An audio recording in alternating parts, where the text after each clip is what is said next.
Greetings. I am Aristotle, a philosopher hailing from the land of Greece. My life's work has been dedicated to exploring the intricacies of logic, metaphysics, ethics, and politics.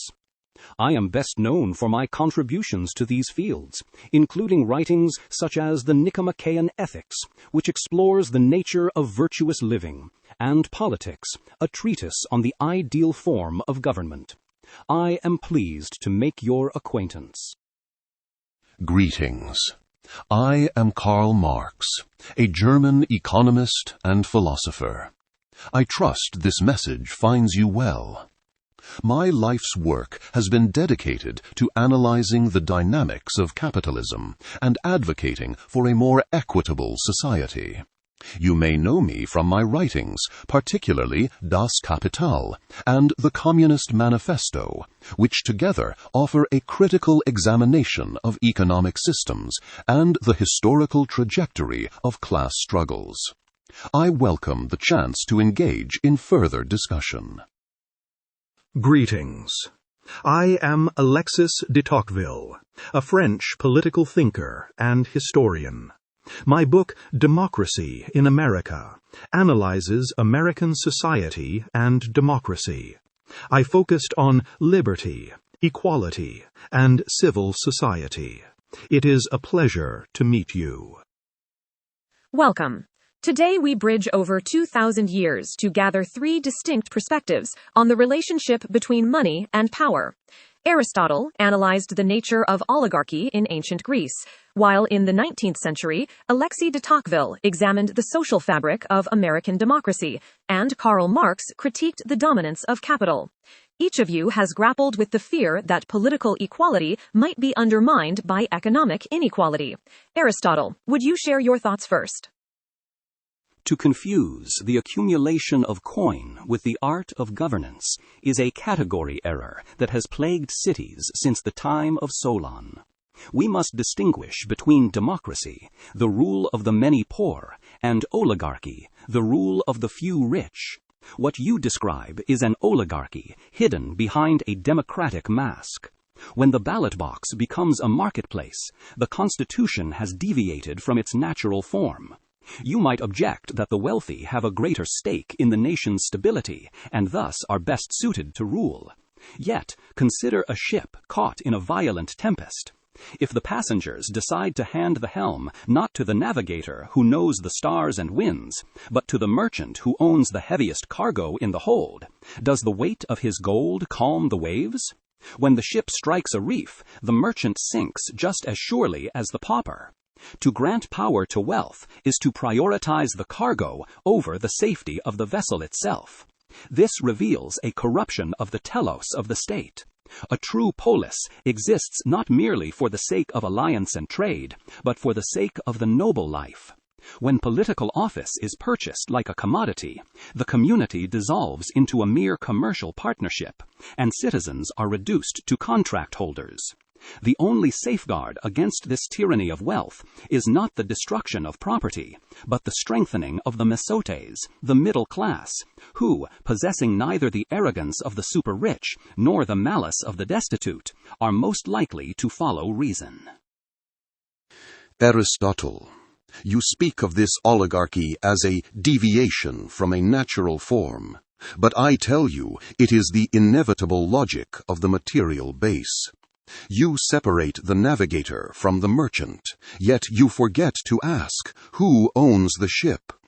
In the capitalist mode of production, the state is not a vessel for the noble life, but merely a committee for managing the common affairs of the whole bourgeoisie. The ballot box is indeed a formality, for it offers the oppressed the choice, every few years, of deciding which particular representatives of the oppressing class are to represent and repress them. You might argue that the law stands above the coin, acting as a neutral arbiter. But consider this. Imagine a contract of freedom signed between a lion and a lamb. The text guarantees them equal rights to speak, to vote, and to roam the pasture. But the pasture is enclosed, and the lion owns the only gate. When hunger strikes, the lamb's right to speak does not save it from the lion's right to eat. The political constitution is written in ink, but the economic constitution is branded in flesh. In my time, I saw the free laborer of England legally equal to his master, yet compelled by the invisible threads of hunger to sell himself piecemeal just to survive. This reveals the fundamental illusion of bourgeois democracy. It grants political equality only to conceal economic servitude. You pin your hopes on the mesotesse, the middle class, to balance the scale. But history moves relentlessly, capital concentrates, and the middle class is daily hurled down into the ranks of the proletariat, crushed by the competition of large capitalists. There is no middle ground in this struggle. The citizen can do nothing effective by merely voting within a system designed to protect property rights over human needs. True democracy requires the abolition of the class relations that make wealth into power in the first place. Karl Marx, your diagnosis of the symptom is sharp, but your prescription is fatal. You reduce the human soul to a hungry stomach and the polis to a mere mechanism of production. By claiming that the material base determines everything, you deny the very faculty that makes us human, logos.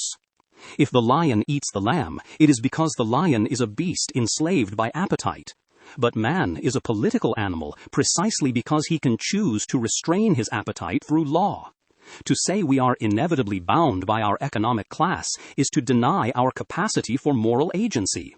You argue that the middle class is doomed to vanish, leaving only oppressors and oppressed. I tell you, if the mesotesse disappears, the political community dies with it. In the Greek city-states, I observed that whenever the middle class was destroyed, the city did not achieve liberation. It fell into stasis, followed by tyranny. The poor, having seized power, did not create a paradise. They ruled with the same ferocity as the rich, only with less experience. You welcome this polarization as a prelude to revolution. I see it as the prelude to barbarism. Consider this thought experiment: the poisoned wine of Midas.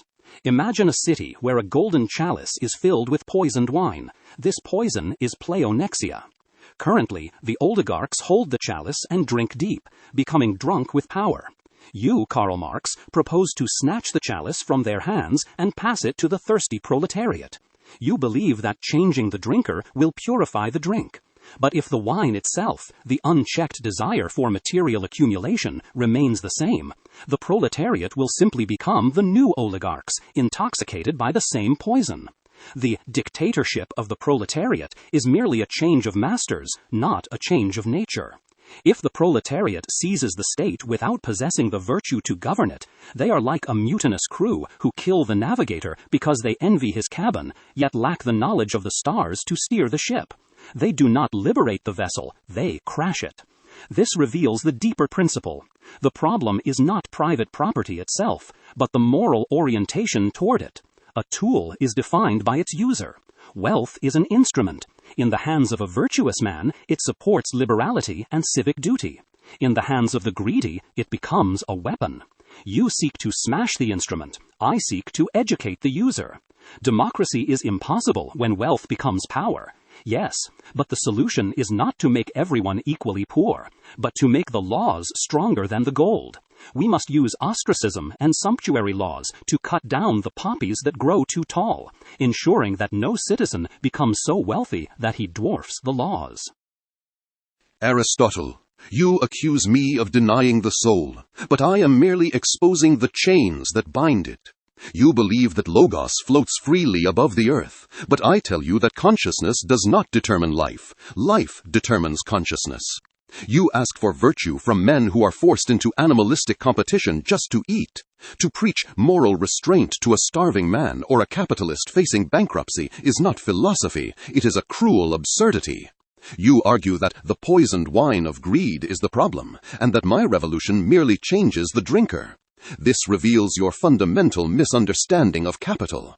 Capital is not a chalice of static wealth. It is a social relation, a moving engine that operates independent of the capitalist's will.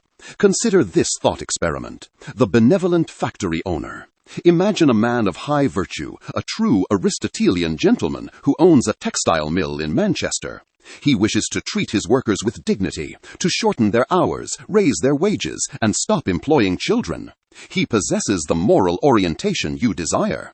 But his competitor across the river creates the same cloth cheaper by working children to death for 16 hours a day. What happens? The market does not care for the virtuous man's soul. His cloth is too expensive. He goes bankrupt. His mill closes, and he, along with his liberated workers, starve in the street. The virtuous owner ceases to be a capitalist at all. Do you see? The system selects for ruthlessness. The poison is not in the man's heart, but in the coercive laws of competition that force him to act as an agent of capital or perish. This reveals a deeper principle. The separation of politics and economics is an illusion. You wish to use political laws to restrain economic power, but in my era I saw that the law itself is a form of capital. The courts, the police, and the parliament are not neutral arbiters. They are the private property of the bourgeoisie, solidified into institutions. To ask the law to restrain capital is like asking a shadow to halt the object that casts it. Therefore, the citizen cannot merely vote or legislate against this power.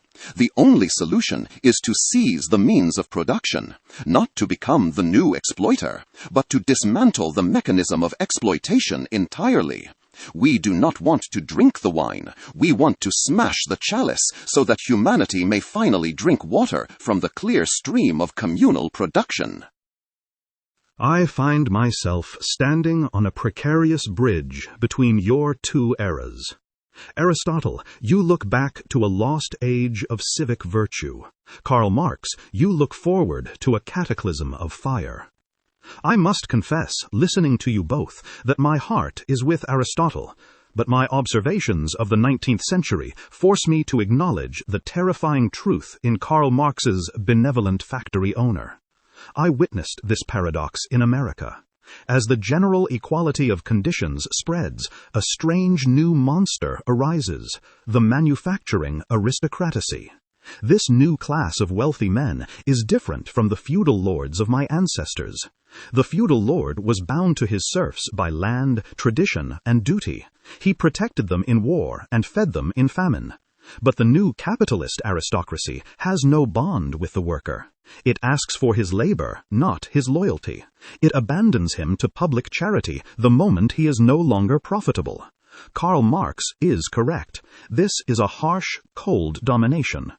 However, Karl Marx, you conclude that because the economic constitution is strong, the political constitution is a sham.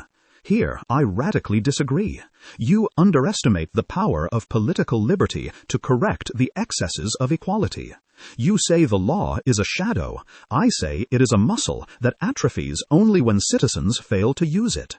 The danger is not just that wealth conquers politics, but that citizens voluntarily surrender politics because they are too busy pursuing wealth. Consider this thought experiment, the golden muzzle. Imagine a town of free citizens who are obsessed with their private commerce. A wealthy baron arrives. He does not seize power with a sword, he buys it with efficiency. He offers to pave the roads, police the streets, and manage the treasury, all at his own expense, promising that trade will flourish if the citizens simply stop wasting time in town hall debates. The citizens, loving their profit more than their liberty, agree. They retreat to their shops, happy to be relieved of the burden of governance. They grow rich, yes, but one day the baron decrees that only his wagons may use the road. The citizens try to object, but they have forgotten how to assemble, how to vote, how to act together. They have not been conquered by force. They have been enslaved by their own individualism. They forged their own chains, link by link, through their love of material well-being. This reveals the deeper principle. The true enemy of democracy is not just the presence of wealth, but the isolation of the citizen. In a democracy, men are weak individually. They are powerless against a rich oligarch or a strong state. But they have a weapon that neither Aristotle's virtue nor Marx's revolution requires: the art of association.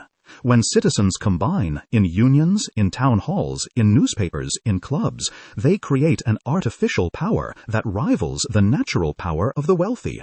Therefore, to answer the question, is democracy possible? Yes, but only if citizens understand that liberty is a turbulent sea, not a calm harbor. If they seek only the calm water of economic prosperity, they will find a master waiting for them. The remedy is not to destroy property, but to force the wealthy to bend to the public interest through the relentless friction of a free press, an independent judiciary, and the habit of association. We must not smash the machine. We must occupy the driver's seat. Alexis de Tocqueville, your golden muzzle is a terrifyingly accurate depiction of what I called the slide from democracy to tyranny. When citizens value their private commercial interests more than the public good, they do not need a conqueror to enslave them. They sell their own freedom for a little stability. This confirms my teaching that a state is not a mere alliance for trade, but a partnership in virtue. If the telos of the city is reduced to economic growth, then the wealthiest man naturally becomes the king, for he is the best at achieving that low purpose. Karl Marx, your benevolent factory owner, is a formidable challenge. You argue that the economic structure forces vice upon men. I concede this. A bad constitution corrupts good men. However, you conclude that we must therefore destroy the structure. I argue we must master it. You say the political is a slave to the economic. I say politics is the master science intended to order all other sciences, including economics. If the market rules the law, it is not inevitable history. It is simply bad architecture. This brings us to the only viable solution, the mixed constitution. You both speak as if we must choose between the rule of the many or the rule of the few. This is a false dilemma. The most stable state is one that blends the two principles so completely that one cannot discern if it is a democracy or an oligarchy. Consider this thought experiment: the architect's alloy. Imagine an architect building a pillar to hold up the temple of the state. He has two metals: copper, which is abundant but soft and bends easily, and tin, which is rare but brittle and breaks under pressure. If he builds with pure copper, the pillar collapses under its own weight. If he builds with pure tin, it shatters at the first shock. Karl Marx, you wish to melt down the tin and throw it away, using only copper. But the pillar will be too soft. Alexis de Tocqueville, you try to polish the copper to make it shine like tin. The wise architect smelts them together to create bronze. In the bronze, the copper and tin are no longer visible as separate elements. They create a new material, stronger than both. In political terms, this means we combine the institutions of wealth and numbers. For example, we might fine the rich if they do not attend the assembly, while paying the poor to attend. We mix election with lot. We do not destroy the wealthy, but we force their ambition to serve the whole. This reveals a deeper principle. Conflict is not an error to be erased, but a tension to be harnessed. Marx, you seek a world without tension, which is a world of death. Tocqueville, you see the tension and try to manage it through associations.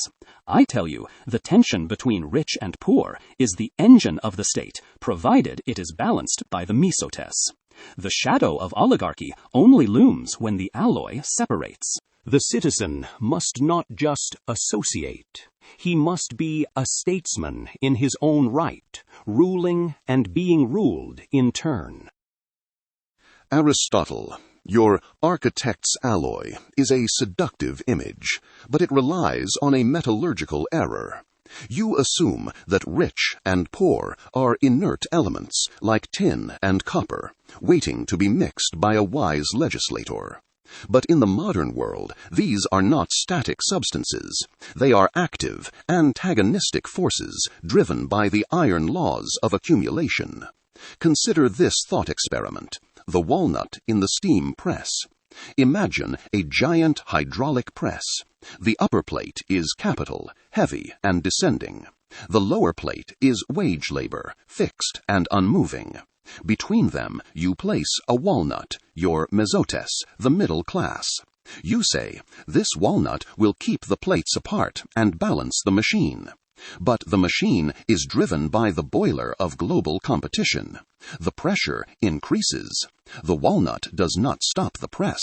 It is crushed, its shell joining the lower plate, its oil greasing the machine. In my analysis, I proved that capital inevitably concentrates, destroying the small shopkeepers and artisans you rely upon. The alloy does not form, the press closes. This reveals the deeper principle. Class struggle is not a tension to be harnessed, but a contradiction to be resolved. You, Alexis de Tocqueville, see the press descending and urge the workers to push up against the steel plate with their bare hands, your associations. It is noble, yes, but against the hydraulics of the world market, it is futile. You cannot balance a force that lives by consuming you. True democracy is impossible while the means of life are owned by the few. The citizens must not just associate. They must seize the controls of the press and lift the plate forever. Karl Marx, your walnut in the steam press is a terrifying mechanism, but it operates on a fatal flaw. It assumes the human spirit is inert matter. I have seen that the spirit of liberty is not a solid object to be crushed, but a fluid force like water, which, when frozen by the cold wind of combined action, can crack the very iron vessel that holds it. You view history as a deterministic machine. I view it as a theater of will. If the press closes, it is because we have forgotten how to stop it. You argue that the manufacturing aristocracy inevitably crushes the middle class. I admit this danger is real. However, the greater peril is not the conflict you desire, but the quietude that wealth purchases. My fear is not that the proletariat will be crushed by violence, but that the citizens will be sedated by pleasure. Consider this thought experiment: the kindly tutor. Imagine a vast schoolyard. The students are playing. A wealthy benefactor hires a tutor to watch over them. The tutor is benevolent. He provides lunch, ties their shoelaces, and settles their quarrels. He asks only one thing: do not leave the yard and do not make trouble. The benefactor pays the tutor to ensure the students never grow up. Why? Because as long as they remain children, obsessed with their games and snacks, they will never demand to run the school or question where the benefactor gets his money. Karl Marx, you believe the students will rebel because the lunch is small. I fear they will never rebel precisely because the lunch is sufficient. They surrender their adulthood for a full belly. They are not crushed by the press. They are suffocated by their own comfort. This reveals a deeper principle. The connection between wealth and the state creates a soft despotism. Aristotle, your alloy, assumes the rich and poor are distinct factions fighting for control. But in my time, I saw a new horror. The wealthy do not need to rule directly. They simply use the immense and tutelary power of the state to keep the populace in a state of perpetual childhood. The ballot box becomes a formality, not because it is rigged, but because the voters have lost the habit of freedom. They vote for the tutor who promises the most candy. Therefore, the solution is neither the mixed constitution of the ancients, nor the violent revolution of the moderns. It is the agitation of liberty. Citizens must be forced to face the trouble of self-governance. We must use juries, town halls, and free press not just as tools of administration, but as schools where the citizen learns that his interest is bound to his neighbor's. We must replace the tutor with the association. If the walnut bands together with 1,000 other walnuts, they become a forest that the press cannot contain. We must not smash the machine, but we must refuse to be its fuel. Alexis de Tocqueville, your kindly tutor, is a chilling evolution of what I called the tyrant's bribe. Karl Marx, your steam press, is the tyrant's club. Whether by crushing or coddling, both scenarios result in the same tragedy. The citizen ceases to be a zone politikon and becomes a mere idiotes. You both present a world where the polis has lost its soul because the citizens have lost their agency, either stripped by force or surrendered for comfort. You might object that in a world of industrial scale, the ancient mixed constitution is too weak to contain these forces. Marx argues the press is too heavy. Tocqueville argues the tutor is too seductive. Yet I argue that you both mistake domination for governance. You assume that one power must ultimately conquer the other. I contend that the stability of the state relies not on the victory of one class, but on their mutual inability to destroy one another. Consider this thought experiment: the chained giants. Imagine a city powered by a great millstone. Two giants inhabit the city. One is named oligarchy, powerful but few. The other is democracy, numerous but poor. Karl Marx, you hand a sword to the many and bid them slay the oligarchy. But once the giant of wealth is dead, who will lift the heavy stones? The many, lacking the resources of the few, may starve. Alexis de Tocqueville, you ask the many to hold hands and stand firm against the giant of wealth, but the giant is vast and simply steps over them. My solution is different. I chain both giants to the same millstone, on opposite sides. They hate each other. They pull in opposite directions trying to escape. But the chains are so designed that their opposing struggles are what turn the wheel. The ambition of the rich to accumulate honor is harnessed to fund the navy, while the envy of the poor is harnessed to audit the accounts. This reveals a deeper principle. Political friendship is not affection, but shared necessity. Democracy fails when wealth becomes power, because the chains have broken. The rich no longer fear the verdict of the poor, and the poor no longer rely on the contribution of the rich. The solution for citizens is not to destroy the wealthy, nor merely to associate outside the state, but to rebuild the institutional chains that force the giants to engage. We must restore the euthenonai, the public audit, where every official, no matter how rich, must stand before the common people and answer for his actions before he can leave office. We must make the wealthy afraid of the law again, for fear is the beginning of wisdom for the powerful. A profound triangulation of metaphors. Aristotle, you view the wealthy as a dangerous but necessary giant whose strength must be chained to the millstone of the state. Tocqueville, you view them as a seductive tutor whose influence must be resisted through the maturity of association. But Marx, you seem to view them not as a giant to be harnessed, nor a tutor to be outgrown, but as the press itself, a mechanism that provides no energy, only extraction. Aristotle's chained giants relies on the premise that the wealthy possess a specific capacity, perhaps logistical oversight or resource accumulation, that the many lack, and which the city requires to function. You, however, argue that the proletariat creates all value, and that the capitalist is merely a parasite. Marx, if you slay the giant of wealth as Aristotle warns, does the proletariat truly possess the immediate knowledge and capacity to lift the millstone of complex logistical governance alone, or do you underestimate the technical function that the bourgeoisie currently monopolizes? Moderator, your question strikes at the very heart of the bourgeois myth. You ask if the proletariat can lift the millstone without the giant of wealth. I answer you with a decisive reality from my own time. The giant is already dead. Only his weight remains. Aristotle, your chained giants metaphor, assumes that the wealthy perform a necessary function, that they provide the strength to turn the wheel. In the ancient world, perhaps the master directed the slave.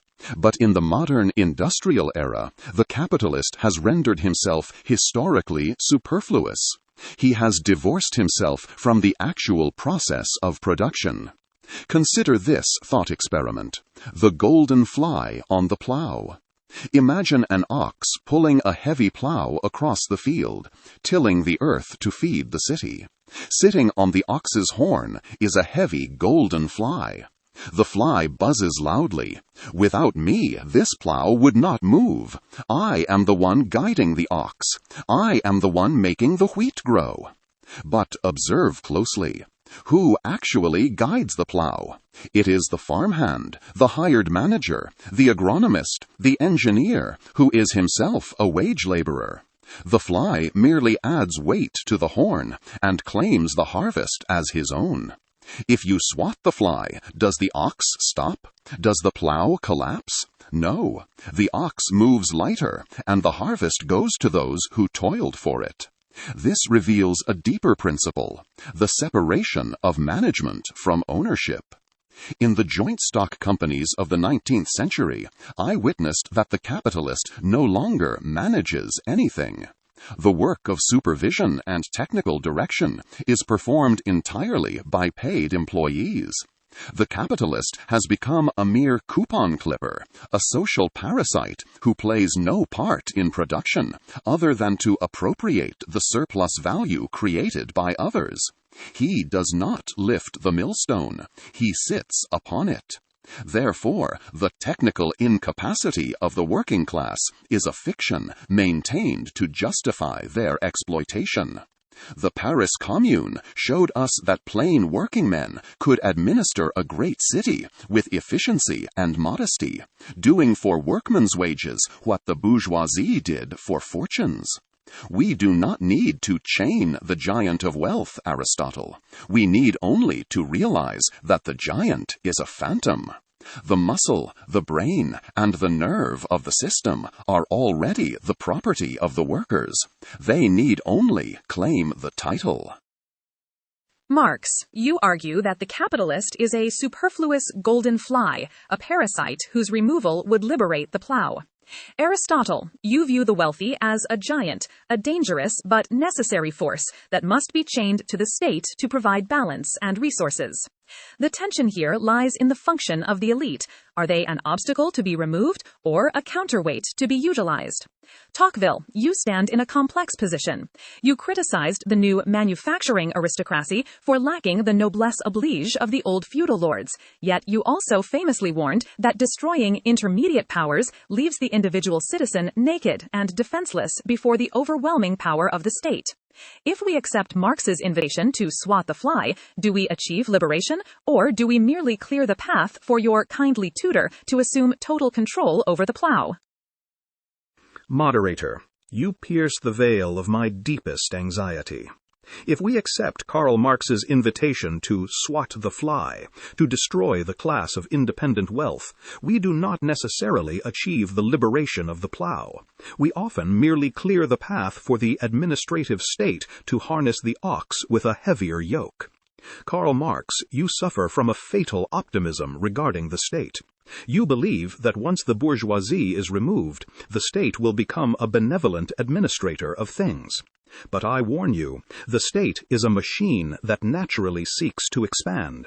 In the old regime, the king was powerful, but his power was checked by the messy, obstinate resistance of nobles, guilds, and provinces, your giants, Aristotle.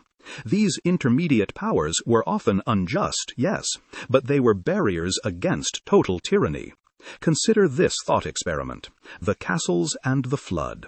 Imagine a valley filled with high stone castles and low peasant cottages. A great river flows through the valley. The castles are arrogant. They cast shadows and hoard grain. The cottagers pray for the castles to fall. Marx, you bring the dynamite. You blow up every castle to make the valley equal. Now the ground is perfectly flat. But when the river rises, and power always rises, there is no longer any high ground to break the current. The floodwaters do not stop at the ruins. They sweep away the cottages with terrifying speed, for there is nothing left to obstruct the flow. In my study of the French Revolution, I saw this tragedy. By destroying the nobility, the people did not liberate themselves. They merely removed the only obstacle that had kept the king from total domination. This reveals a deeper principle. Equality is the fertile soil of despotism. When all citizens are equally weak, no single man has the power to resist the government. They must all look to the central power for aid, guidance, and permission. The golden fly may be a parasite, but he is also a rival to the state. Remove him, and the state becomes the only god in the sky. Therefore, the question is not how to restore the feudal castles, nor how to flatten the valley. It is how to build artificial dikes. Since we can no longer rely on the natural power of a wealthy aristocracy to check the state, we must construct an artificial aristocracy composed of ordinary citizens joined together. A newspaper, a trade union, or a local council is a fortress that the flood cannot easily wash away. We must not destroy the power of wealth only to hand it to the kindly tutor. We must disperse that power into 1,000 small associations so that the river is channeled, not unleashed. A crucial intersection. Marx, you argue the wealthy are economic parasites that must be removed. Tocqueville, you warn that removing them destroys the only structural shield against the state's tyranny. Yet, despite your opposition, you both describe a tragedy where the citizen loses their agency, either crushed by the steam press of poverty or softened by the kindly tutor of comfort. Aristotle, you speak from the 4th century BCE, where the Mesotes was the backbone of the hoplite phalanx, men who were neither too rich to be arrogant nor too poor to be desperate. But Marx and Tocqueville suggest that modernity destroys this very class, leaving only the very rich and the dependent masses. Aristotle, if the middle has been crushed by the market or corrupted by the state, how can the architect build the alloy? Can a mixed constitution exist without a virtuous middle class? Moderator. If the Mesopotes is destroyed, then politeia is indeed impossible, for a city composed only of beggars and billionaires is not a state but a ticking time bomb of stasis. You ask what the architect can do when the materials fail. I answer that we must not wait for a middle class to emerge, but must manufacture one through the art of the potter. Imagine a potter with 2 heaps of clay, one so wet it cannot hold its own weight, and one so dry and hard it refuses to bond. If he builds with either, the vessel collapses. He must forcefully knead them together, adding the water of resources to the dry and the grit of civic duty to the wet, until the material is plastic enough to hold the form of the state. Karl Marx, you would discard the dry clay entirely. Alexis de Tocqueville, you fear the heavy hand of the potter. But I argue the legislator must use distributive justice to limit excessive accumulation and subsidize public participation. We do not need a revolution that destroys the kiln, but a constitution that aggressively prunes the extremes, taxing the giant to feed the ox, to ensure the alloy can be forged again. A sharp dialectical inversion. Aristotle, you posit the primacy of the political, that the potter stands above the material and can shape it. You believe the legislator has the autonomy to knead the classes into a functional whole. Marx, you posit the primacy of the economic, that the material forces shape the political, not the other way around. You have famously argued that political power is merely the organized power of one class for oppressing another. In your view, Aristotle's potter is not an independent artisan, but a servant hired by the dry clay to keep the wet clay in line. This raises a devastating question for democracy.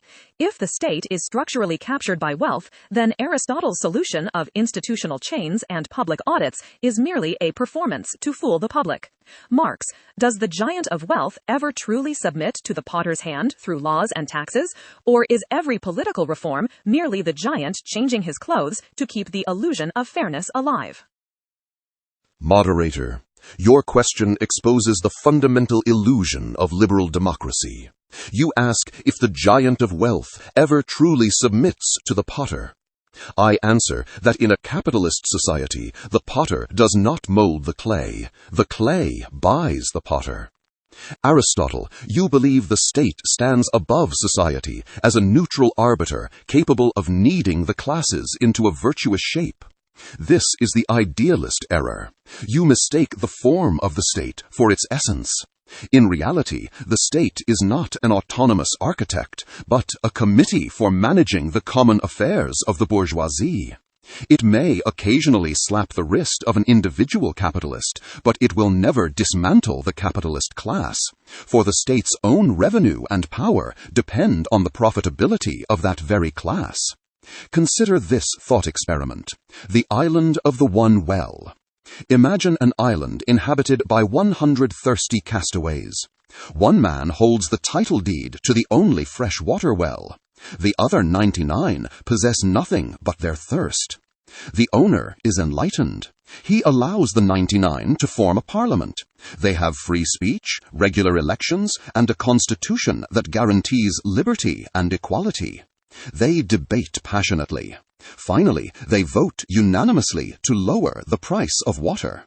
The owner smiles and says, "Gentlemen, I respect your vote, but this well is my private property. If you attempt to seize it, I will destroy the pump mechanism, which only I know how to repair." What happens? The Parliament immediately repeals its own law. They freely vote to accept the owner's price. Why?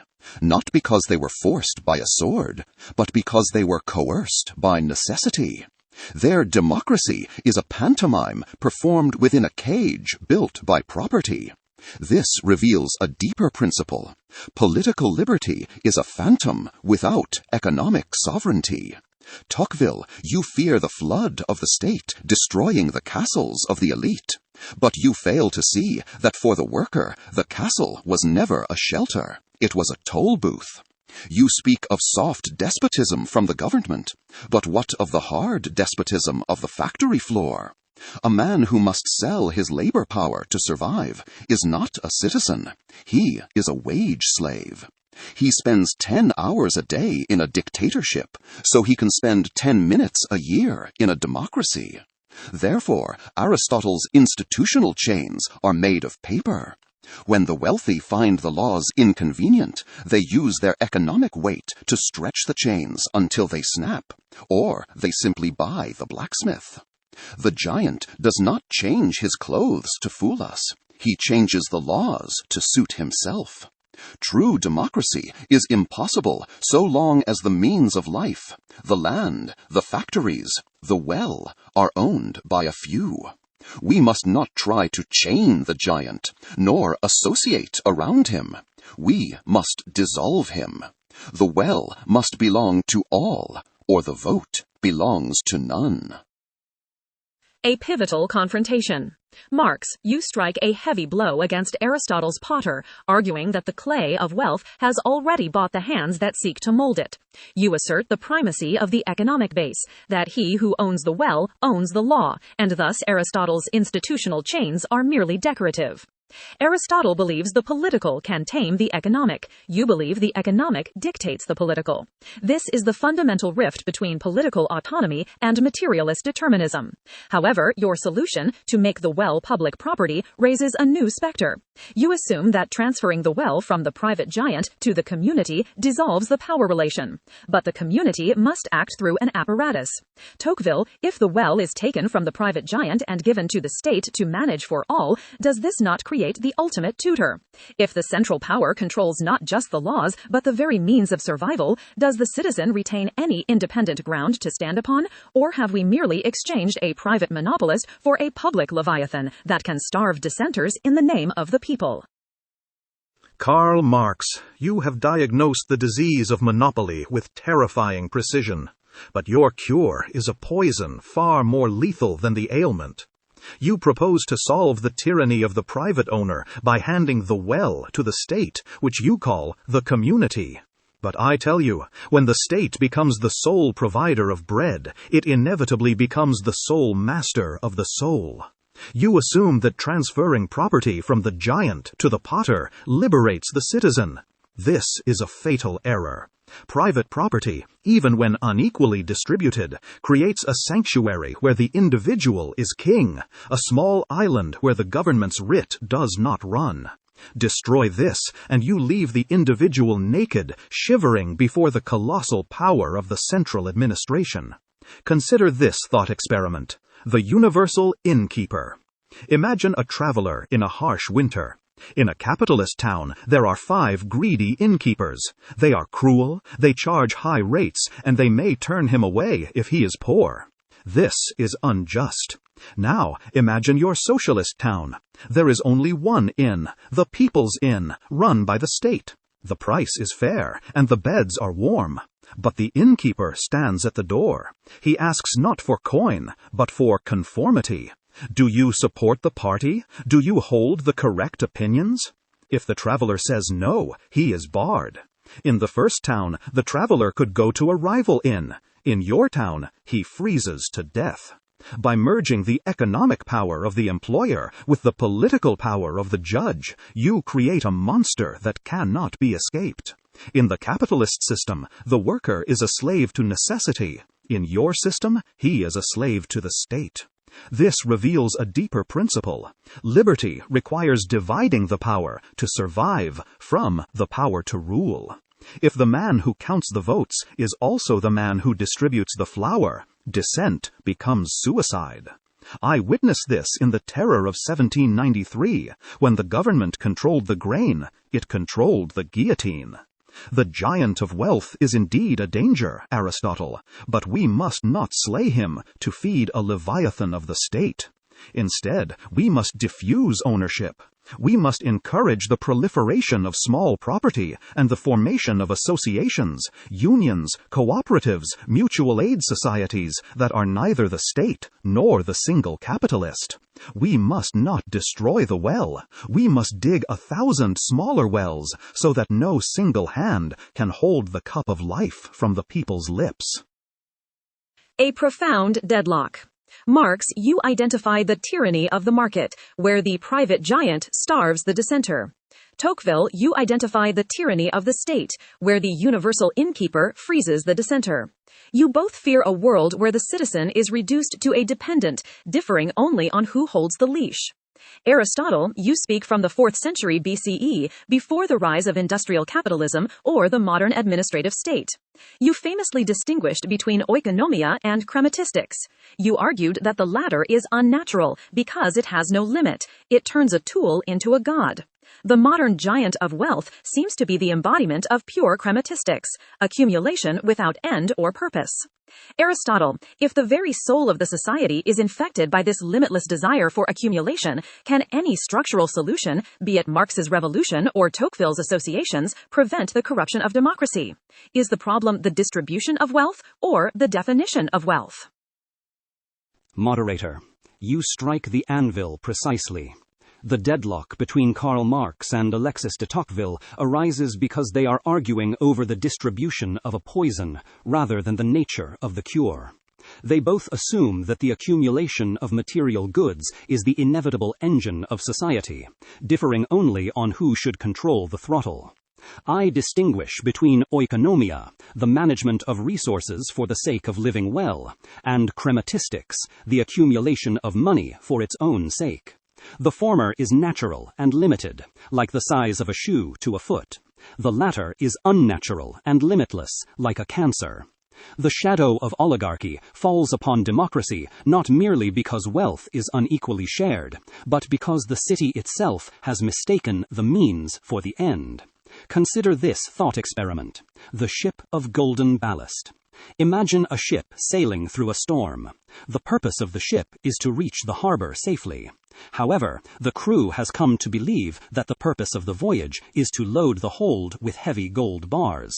Karl Marx, you see the captain hoarding the gold and say, "This is unjust. We must seize the gold and distribute it equally to every sailor."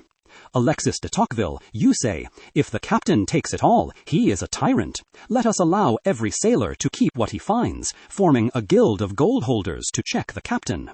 But I stand at the helm and warn you both. The ship is sinking. It does not matter if the gold is held by one man, by a few, or by all. If the weight exceeds the buoyancy of the hull, you all drown. A socialist society obsessed with maximizing production is just as guilty of chrematistics as a capitalist one. It is merely a collective miser instead of a private one. This reveals a deeper principle. A constitution cannot stand if its citizens have no concept of enough. If the community honors wealth above virtue, the laws will inevitably bend to money, for the laws are but the shadows of the citizens' souls. You ask what can be done? We cannot simply rearrange the deck chairs on this sinking ship. We must re-educate the crew. The legislator must implement sumptuary laws of the spirit. We must disqualify the super-rich from office, not out of envy, but because their judgment is warped by excess, just as we would not let a drunkard navigate. We must tie honor to public service, not private gain. If we do not define the good life as something distinct from the rich life, then the ballot box will always be an auction block, and the highest bidder, be it the giant or the state, will always win. A fascinating vertical shift. Aristotle, you argue that the problem is not merely who holds the wealth, but the lust for it, the confusion of chrematistics with oikonomia. You suggest that without a change in telos, redistribution is merely rearranging the cargo on a sinking ship. Marx, you are often painted as a materialist obsessed with goods, but Aristotle's critique might actually reveal a hidden affinity. Your critique of capitalism is precisely that it prioritizes exchange value over use value, essentially that capitalism forces the whole world into toxic chrematistics. You seem to agree that the profit motive is the engine of the ship's destruction. However, Tocqueville's challenge remains the stumbling block. If we centralize the oikonomia in the state to stop private greed, we create a universal innkeeper with absolute power. Aristotle relies on virtue to check power. Tocqueville relies on rivalry. You rely on history. Marx, is your vision of communism simply equal consumption, as Aristotle fears, a collective miser, or is it a structural return to production for use that would fundamentally extinguish the infinite hunger for accumulation? And if so, how do you prevent the manager of this public wealth from becoming the tyrant Tocqueville foresees? Aristotle, you have pierced the veil of bourgeois economics to reveal its rotting core. You are correct. The modern world is drowning in chrematistics, the accumulation of money as an end in itself. What you call unnatural, I call the logic of capital. It is a machine that must expand or die, indifferent to human need. You fear a collective miser, but true communism is not the generalization of private greed. It is the restoration of use value over exchange value. We do not seek to make everyone a capitalist. We seek to end the regime where life itself is a commodity to be bought and sold. Tocqueville, your universal innkeeper, is indeed a terrifying specter, but it is a ghost born of scarcity, not community. You imagine a world where the state hoards the bread and demands obedience, but this assumes that bread remains a scarce commodity used for control. You fail to see that the giant of wealth creates artificial scarcity to maintain his power. Consider this thought experiment: the oxygen merchant. Imagine a society where the atmosphere is enclosed in a giant dome, and a capitalist owns the air pumps. He sells oxygen in tanks. Aristotle, you would urge the merchant to be virtuous and charge a fair price. Tocqueville, you would demand 10 competing merchants so the price is lowered by competition. But I ask, why is the air in tanks at all? The universal innkeeper you fear is simply the state taking over the oxygen business. That is not my vision. My vision is to smash the dome. When the air is free and abundant, there is no merchant and no innkeeper. No one can tyrannize another by withholding what is freely available to all. This reveals a deeper principle. Tyranny resides in the commodity form, not just in the ruler. As long as survival is a transaction, there will be masters, whether they are private billionaires or public bureaucrats. The transition I speak of is not to empower a leviathan, but to unleash the productive forces until the well overflows, rendering the very concept of ownership obsolete. When labor is no longer a disgrace, but a prime want of life, the state does not dominate. It withers away, leaving only the administration of things and the conduct of processes of production. True wealth, Aristotle, is not the accumulation of gold, but the disposable time for every individual to become a poet, a scientist, or a statesman. A profound synthesis and a dangerous wager. Marx, you align with Aristotle on the goal that true wealth is disposable time for human flourishing, not the accumulation of things. You argue that the universal innkeeper is only a threat if scarcity persists. Remove scarcity, and the innkeeper becomes a mere janitor. However, this relies on a future horizon of abundance. Tocqueville, you look at the mechanism of power itself. You warn that the path to Marx's abundance requires a concentration of power that may never wither away, but instead solidify into an iron cage. Marx bets on the end of history, you fear the end of liberty. Marx dismisses your associations as mere rival ends that cannot stop the oxygen merchant. This is the crux. Can civil society truly check organized capital? If the giant owns the printing press and the parliament, he can fragment your associations before they even meet. Tocqueville, in an era where the giant of wealth can manufacture the very public opinion that forms your associations, is the art of association still a shield, or has it become a quaint relic against the industrial artillery of modern oligarchy? Karl Marx, you offer us a sedative dream, a state that becomes so powerful it eventually vanishes. But I tell you, power is not a candle that burns itself out. It is a fire that seeks more fuel. You claim that smashing the oxygen dome will leave us with free air. But history warns that when you destroy the private merchant, you do not get abundance. You get the ration card and the secret police. A monopoly of wealth is bad, but a monopoly of both wealth and force is the definition of hell. Moderator, you ask if the art of association is a paper shield against the iron artillery of modern media and oligarchy. I answer that the giant of wealth relies on one specific condition to maintain his rule: atomization. He does not need to own every gun. He only needs to ensure that citizens remain isolated individuals staring at the shadows he casts rather than speaking to one another. Consider this thought experiment: the Hall of Many Echoes. Imagine a vast hall where 1,000 citizens stand. The giant stands on a balcony with a massive brass trumpet. When he speaks, his voice is thunderous, drowning out all others. The citizens, hearing only him, believe his voice is the public opinion. They are isolated in the crowd, afraid to whisper because they think they are alone in their dissent. Marx, your solution is to drag the giant off the balcony and put the state there instead. But the trumpet remains, and the state blows it even louder.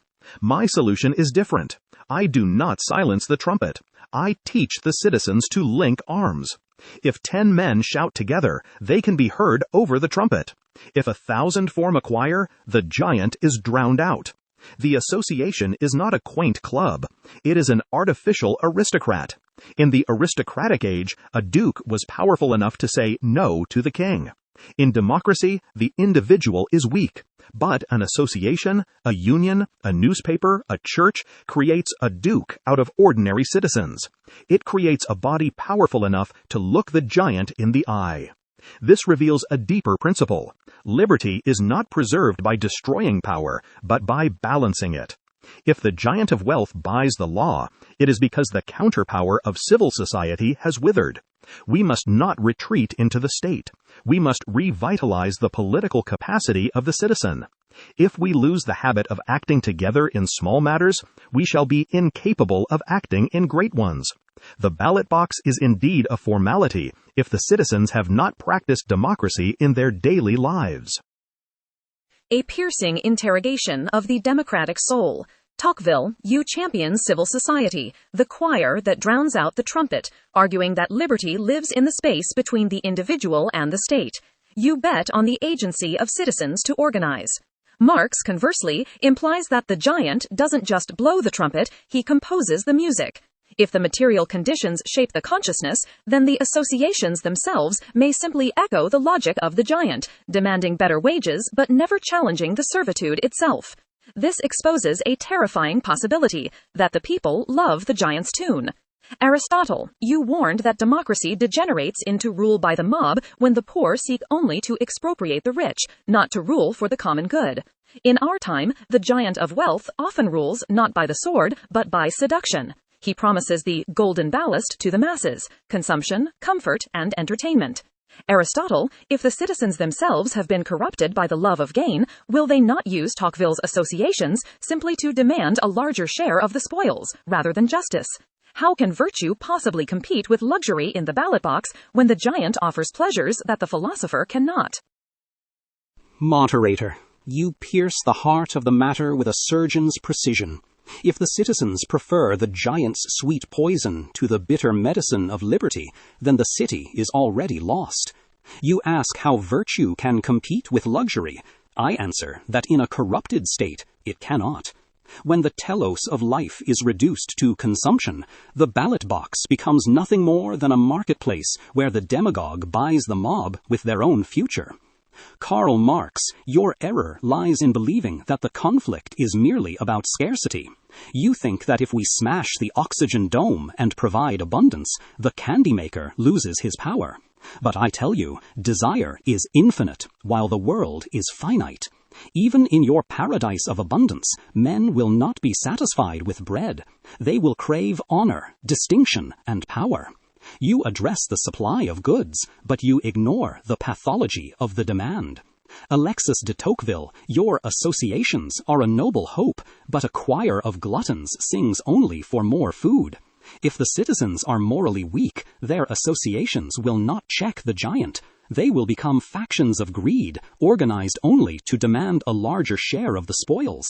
A union of thieves is still a threat to justice, no matter how democratically they divide the loot.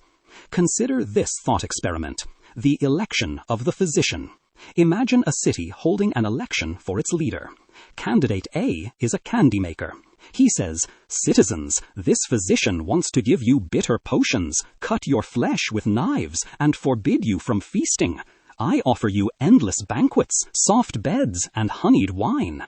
Candidate B is a physician. He says, "I offer you health, but to achieve it, you must exercise, eat moderately, and endure the pain of surgery on your rotting limbs." In a democracy where the people are judged by their appetites rather than their reason, the candy maker wins every time. The citizens, like children, cannot distinguish between the pleasant and the good. They vote for the diabetes that kills them because it tastes sweet in the moment. This reveals a deeper principle. The regime is the soul of the citizens writ large. You cannot have a high-minded democracy with low-minded people.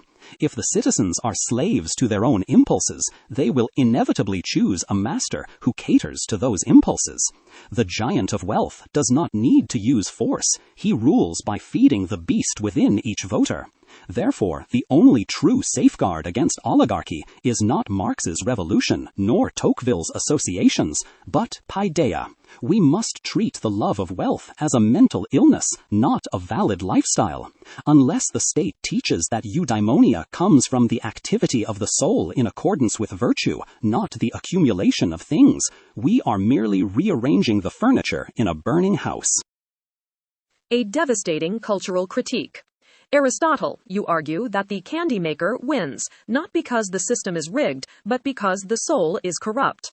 You view the political regime as the projection of the citizens' internal desires, a macrocosm of the soul. Marx, you invert this camera obscura. You argue that the citizens' desires are merely the reflection of the material system they inhabit, that social being determines consciousness. You would likely counter that asking for virtue in a system based on competition is like asking for dryness in the ocean. The candy maker is not just a demagogue, he is the personification of the market itself, which demands infinite growth. This reveals a fundamental conflict on causality. Does the soul shape the city, or does the city shape the soul? Marx, if we follow Aristotle's advice and try to educate citizens to reject greed without changing the economic structure, are we merely fighting a losing battle against the material reality that shapes their daily lives? Aristotle, you demand that the flower bloom while you pour acid on its roots. You ask for virtue in a system based on competition, which is like asking a soldier to be a pacifist while in the trenches. The candy maker wins not because the people are weak, but because the material base of their lives, the struggle for wages, rent, and survival, exhausts their capacity for the high-minded contemplation you demand. You believe the soul shapes the city, but I tell you the city shapes the soul. To expect a man to vote for virtue when his children are hungry, or when his job depends on the candy maker's factory, is a cruel idealism. Consider this thought experiment: the cage of starving wolves. Imagine we place 10 wolves in a cage and throw in a single piece of meat. The wolves immediately fight, tearing at each other's throats. Aristotle, you stand outside the cage and lecture them. You lack paideia. You are governed by your appetites. You must learn to share. Tocqueville, you suggest let the wolves form an association to petition the zookeeper. But I say, the violence is not in the nature of the wolf, it is in the scarcity of the meat. If we open the cage and provide abundant food, the fighting stops. The nature of the wolf changes before your eyes. You blame the wolves for their greed, but their greed is merely a survival reflex triggered by the environment you tolerate. You might object that even the well-fed giant of wealth is greedy, proving that greed is internal. But this fails to understand the logic of capital. The capitalist is not greedy because he is wicked. He is greedy because capital is a coercive relation. If he does not accumulate more today than he did yesterday, his competitor will swallow him. He is as much a slave to the machine as the worker is, merely a better fed one. This reveals a deeper principle. Consciousness does not determine life, but life determines consciousness. You cannot cure the pathology of demand with philosophy, while the economy generates that pathology every hour. The candy maker creates the craving for sugar because his profit depends on it. We are fighting a losing battle, moderator, until we seize the factory. Only when the means of production are held in common can the soul finally be free to seek something higher than survival. A classic dialectical deadlock: the idealism of the soul versus the materialism of the stomach. Aristotle, you claim the wolf makes the cage, that corrupt desires build a corrupt system. Marx, you claim the cage makes the wolf, that a predatory system forces even good men to bite. This leaves us trapped. If we must wait for virtuous men to build a just system, we will wait forever, because the system corrupts them first. But if we must wait for a perfect system to create virtuous men, we are paralyzed, for who but imperfect men can build it? Tocqueville, you observed a young democracy that was neither a republic of angels nor a cage of wolves. You famously noted that Americans did not rely on pure virtue, but on self-interest rightly understood. They learned that helping the community was, in fact, the best way to help themselves. You seem to suggest a third causality: that the habit of freedom can transform the wolf into a citizen without needing a revolution or a saint. Tocqueville, can this enlightened selfishness truly withstand the giant of wealth? Or, as Marx suggests, does self-interest inevitably collapse into class interest when the stakes become high enough? Moderator, you place me on a razor's edge. Aristotle demands a virtue that is too rare for the masses, while Karl Marx describes a determinism that makes the human will irrelevant. I accept neither the saint nor the slave. I look to the citizen. Self-interest rightly understood is not a high moral doctrine, but it is the only clear path for a democratic age. It does not demand that a man sacrifice himself for his fellow citizens. It simply teaches him that he cannot help himself without helping them. Aristotle, you wait for the soul to become noble. Marx, you wait for the system to become perfect. I tell you that men learned liberty only by practicing it, just as a child learns to walk by falling. Consider this thought experiment: the burning barn. Imagine a village where a farmer's barn catches fire. Aristotle, you would ask the neighbors to run with buckets out of charity and love for their fellow man. But what if they are selfish? The barn burns. Marx, you would argue that the neighbors will not help because the system of competition makes them enemies. Perhaps they hope to buy the ruined land cheaply. The barn burns. My observation of democracy suggests a third way. The neighbor runs with a bucket not because he loves the farmer, nor because the system forces him, but because he calculates. If that fire spreads, my own roof will catch the sparks. This is self-interest rightly understood. By saving his neighbor, he saves himself. He does a public good for a private reason. This reveals a deeper principle. The giant of wealth conquers only when he succeeds in isolating us. The oligarch's greatest weapon is not his money, but our individualism. When citizens retreat into their private circles, caring only for their families and fortunes, they leave the public square empty. It is in this vacuum that the giant steps in. He says, "Go back to your businesses. I will manage the state." And because the citizens are self-interested in the wrong way, short-sighted, they agree. Marx, you are correct that the industrial aristocracy is a terrifying new breed. The old feudal lord felt bound to protect his vassals. The new capitalist master asks only for labor and owes nothing in return. But the cure is not to surrender all property to the state. It is to make the citizens realize that liberty is the most profitable of all possessions. If they lose the habit of association, they will soon lose their wealth to the very giant they failed to check. A compelling pragmatism, Tocqueville. You bridge the gap between the saint and the wolf with the citizen, who acts for the public good, not out of love, but out of a calculated necessity. You rely on the visibility of the danger, the smoke of the burning barn, to unite the community. However, the giant of wealth is cunning. He knows that if he cannot stop the neighbors from uniting, he must change their calculation. Consider a counter scenario, the fireproof roof. What if the giant approaches the neighbor and says, "Do not run with your bucket. Here is gold to build a fireproof roof for your own house. Let the other barn burn." At this moment, self-interest rightly understood splits. The neighbor calculates that taking the gold is safer than fighting the fire. Without a moral anchor beyond self-interest, the association dissolves into a transaction, and the giant wins by buying the citizens one by one. This brings us back to the ancient warning. Aristotle, you argued that a state based merely on mutual defense and trade is not a polis, but a mere alliance. Tocqueville's citizen is calculating, but can a democracy survive on calculation alone when the oligarch can always alter the math? Aristotle, if the bond between citizens is merely useful rather than virtuous, does the giant not inevitably win simply by being the highest bidder in the marketplace of loyalty?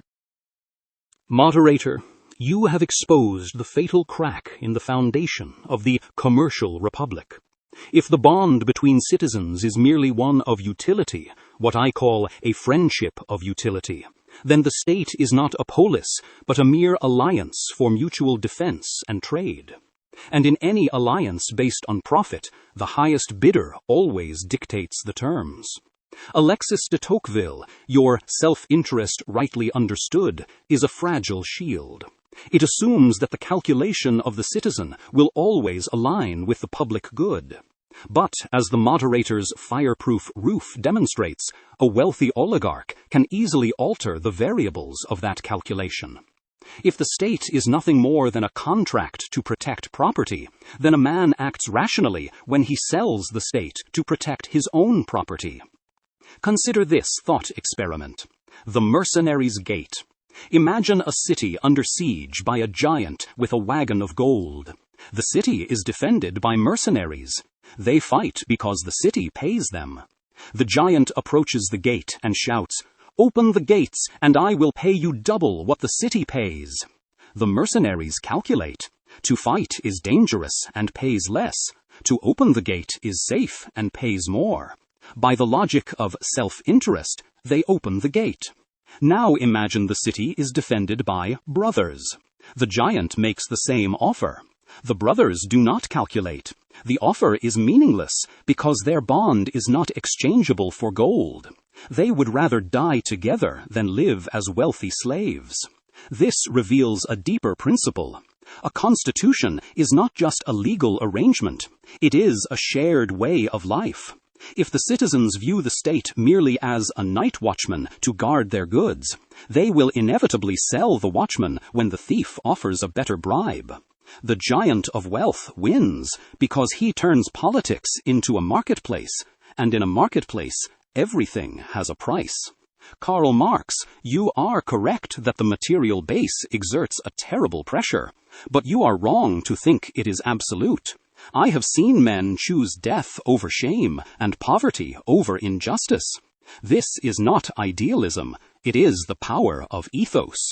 However, we must be realists. We cannot expect all citizens to be philosophers. This is why I advocate for the middle constitution. We need a large middle class, not just for economic stability, but because they are the only group capable of a friendship of equality. The rich are too arrogant to have friends. The poor are too desperate. Only those in the middle can sustain a friendship based on shared law rather than shared loot or shared need. If we do not cultivate this political friendship, a sense that we belong to one another, not just to our bank accounts, then the ballot box is indeed just a formality. It becomes a vivid auction where the giant buys the silence of the people, one fireproof roof at a time. A profound distinction.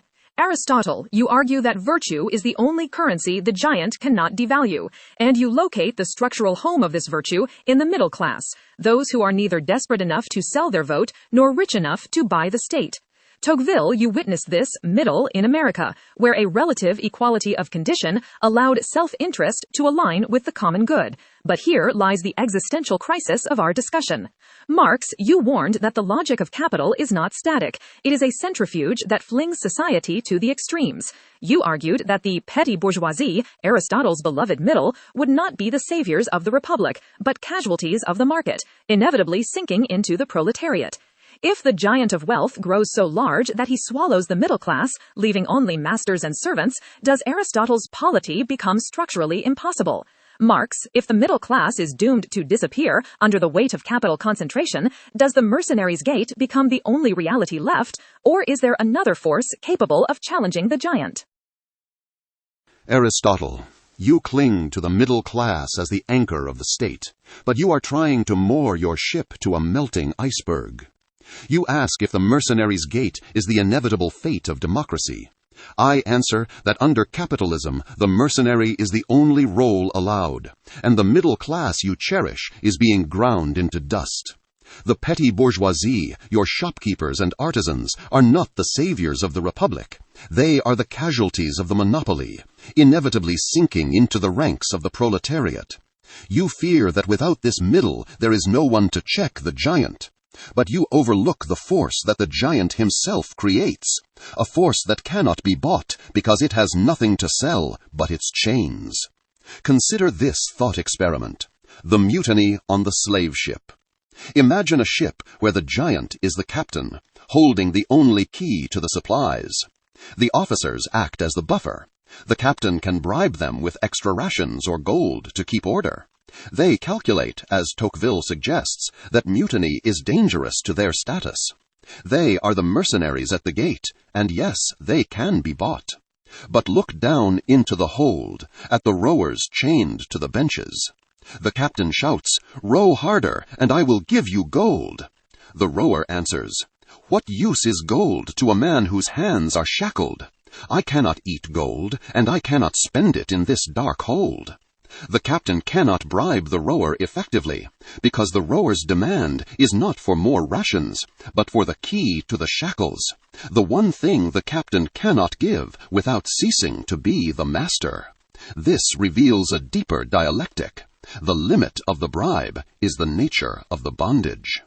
Tocqueville, your self-interest works only for those who have property to preserve. For the propertyless worker, self-interest is a suicide pact. For one worker competing against another drives wages down to starvation levels. The only rational move for the rower is not calculation, but solidarity. The other force capable of challenging the giant is not a virtuous elite, but the organized working class, who must seize the ship not to become new captains, but to dismantle the hierarchy entirely. Therefore, the mercenary's gate is only the reality for the bourgeoisie. For the proletariat, the gate is not to be opened for a fee. It is to be smashed. The giant cannot buy the class that his own existence negates. A chilling diagnosis. Marx, you argue that the middle class, Aristotle's specific remedy, is structurally doomed by the logic of capital, leaving only the giant and the rowers. You posit that solidarity born of necessity is stronger than virtue born of moderation. Aristotle, you fear that without the middle, we are left with only masters and slaves, a state of war where true politics is impossible. This places Tocqueville in a precarious position. Your entire vision of democracy rests on the equality of conditions, a broad middle ground where citizens are roughly equal in strength. If the giant of wealth creates a polarized world of extreme inequality, does the citizen have any ground left to stand on? Tocqueville, if the middle class is indeed a melting iceberg, as Marx claims, does your self-interest, rightly understood, lose its foundation? Can the art of association survive when the gap between the giant and the people becomes an abyss? Moderator. If the abyss widens as Marx predicts, if the middle class indeed melts into a proletariat, then I must concede, democracy is impossible. I warned that the manufacturing aristocrats is the harshest class the world has ever seen, for it impoverishes the spirit of the worker while expanding the power of the master.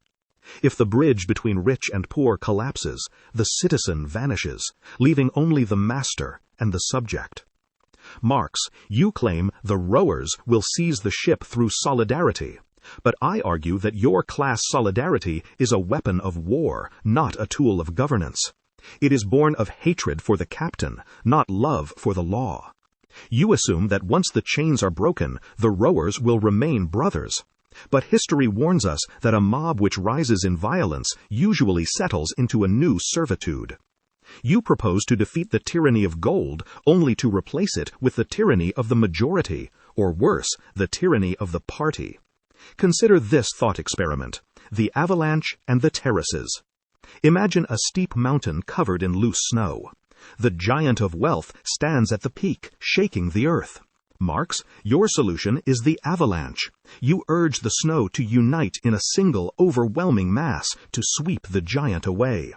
The avalanche indeed destroys the giant, but it also destroys the village below, and in the end it leaves the mountain bare and dead, ruled by the gravity of pure force.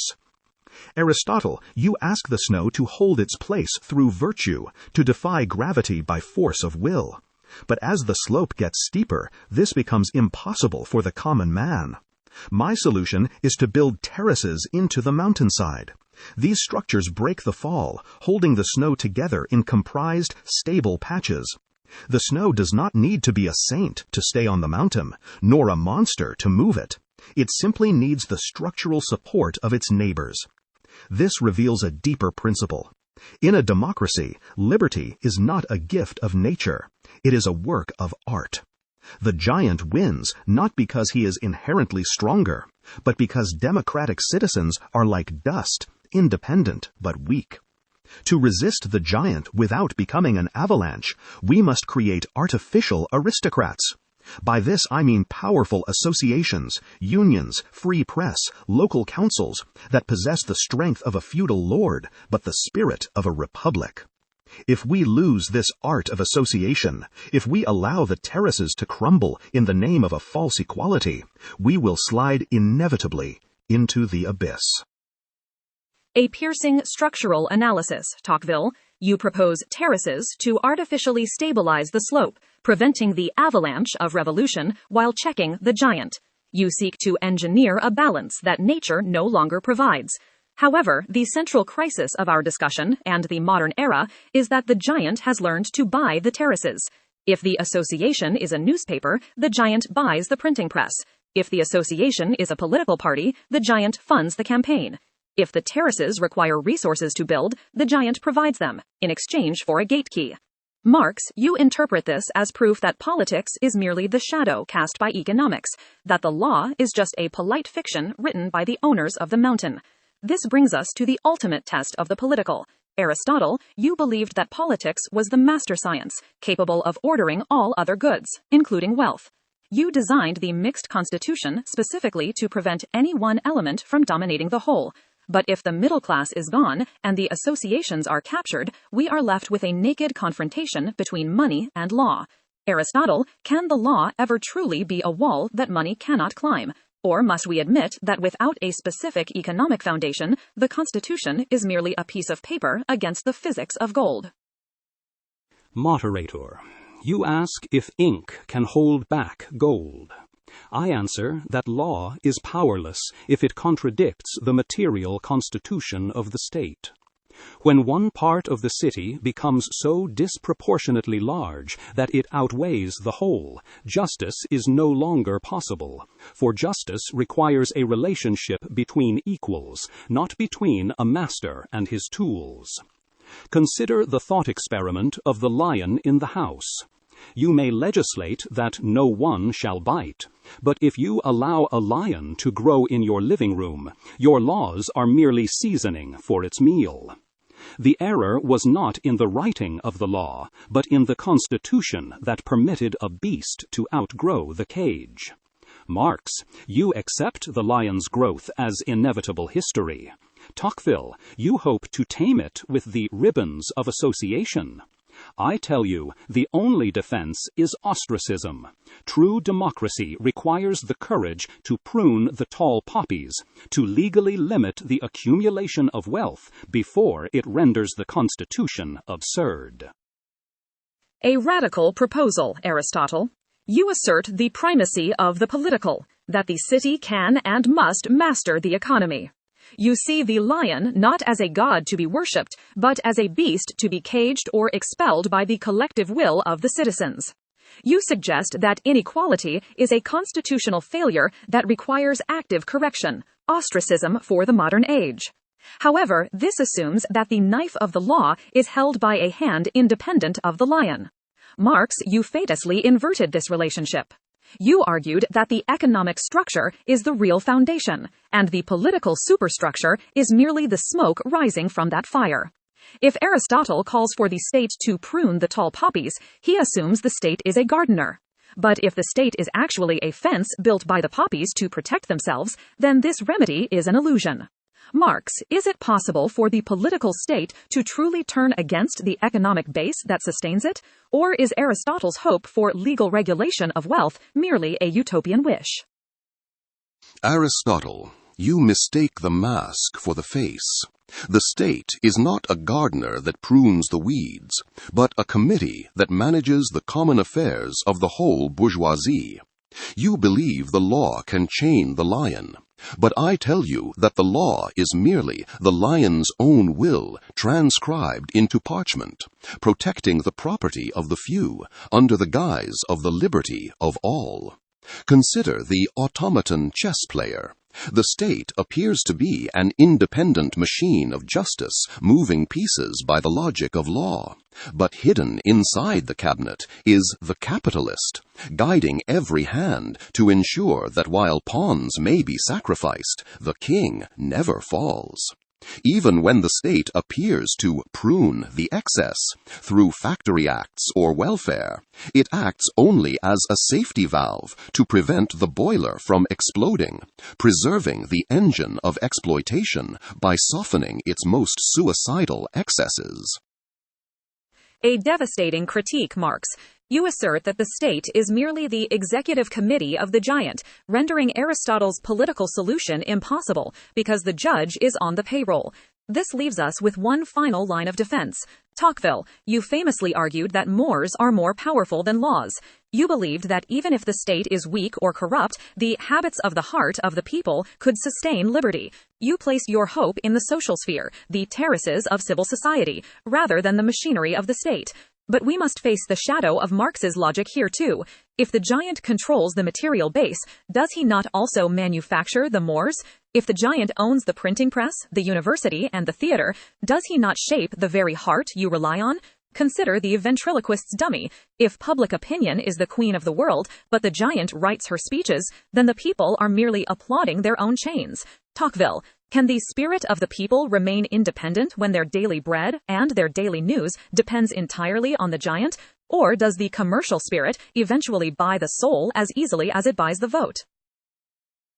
Moderator, your ventriloquist's dummy is a terrifying image, but it misses the true horror of our condition. The tragedy is not that the giant forces the dummy to speak, but that the dummy prefers the giant's script to his own thoughts. Marx, you see the manufacturing aristocracy as a jailer who locks the mind in a material prison. I argue that this aristocracy is actually a drug dealer. It does not conquer the Moors by force. It corrupts them by feeding the passion for physical well-being until the soul falls asleep. The danger is not that the press is bought, but that the citizen, obsessed with his private gain, ceases to demand the truth. He retreats into individualism, a calm and peaceable sentiment that disposes each citizen to isolate himself from the mass of his fellows, leaving the great society to the giant. Consider this thought experiment: the deafening orchestra. In an ancient tyranny, the king would cut out the tongues of dissidents to ensure silence. In our modern commercial oligarchy, the giant does not cut tongues. Instead, he hires a magnificent orchestra to play sweet, entertaining melodies at a deafening volume. The citizen is technically free to speak. The law forbids no speech. But if he tries to discuss justice, his voice is drowned out by the music. He looks around and sees his neighbors dancing to the tune. Here is the dilemma. To be heard, he must either scream or join the orchestra. Eventually, he decides that listening to the music is more pleasant than straining his voice. He is not silenced by the whip, but by the noise. Aristotle, this is why your ostracism fails today. You cannot ban the music, for the people love it. The only cure for the deafening orchestra is not silence, but a choir. A single voice is drowned, but if citizens form associations, religious, moral, or political, they create a collective voice that can cut through the noise of the giant. This is the art of association, the only tool that allows the weak dust of humanity to resonate with the strength of a thunderstorm.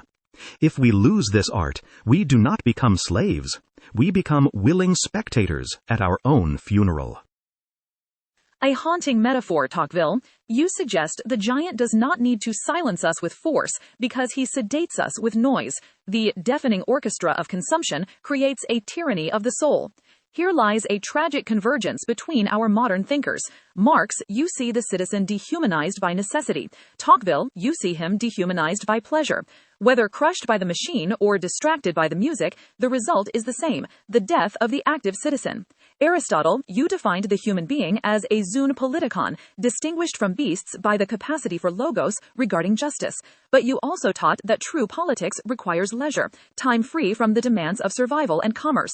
If Marx is right that the giant steals our time through labor, and Tocqueville is right that the giant steals our attention through entertainment, then the space for politics has vanished.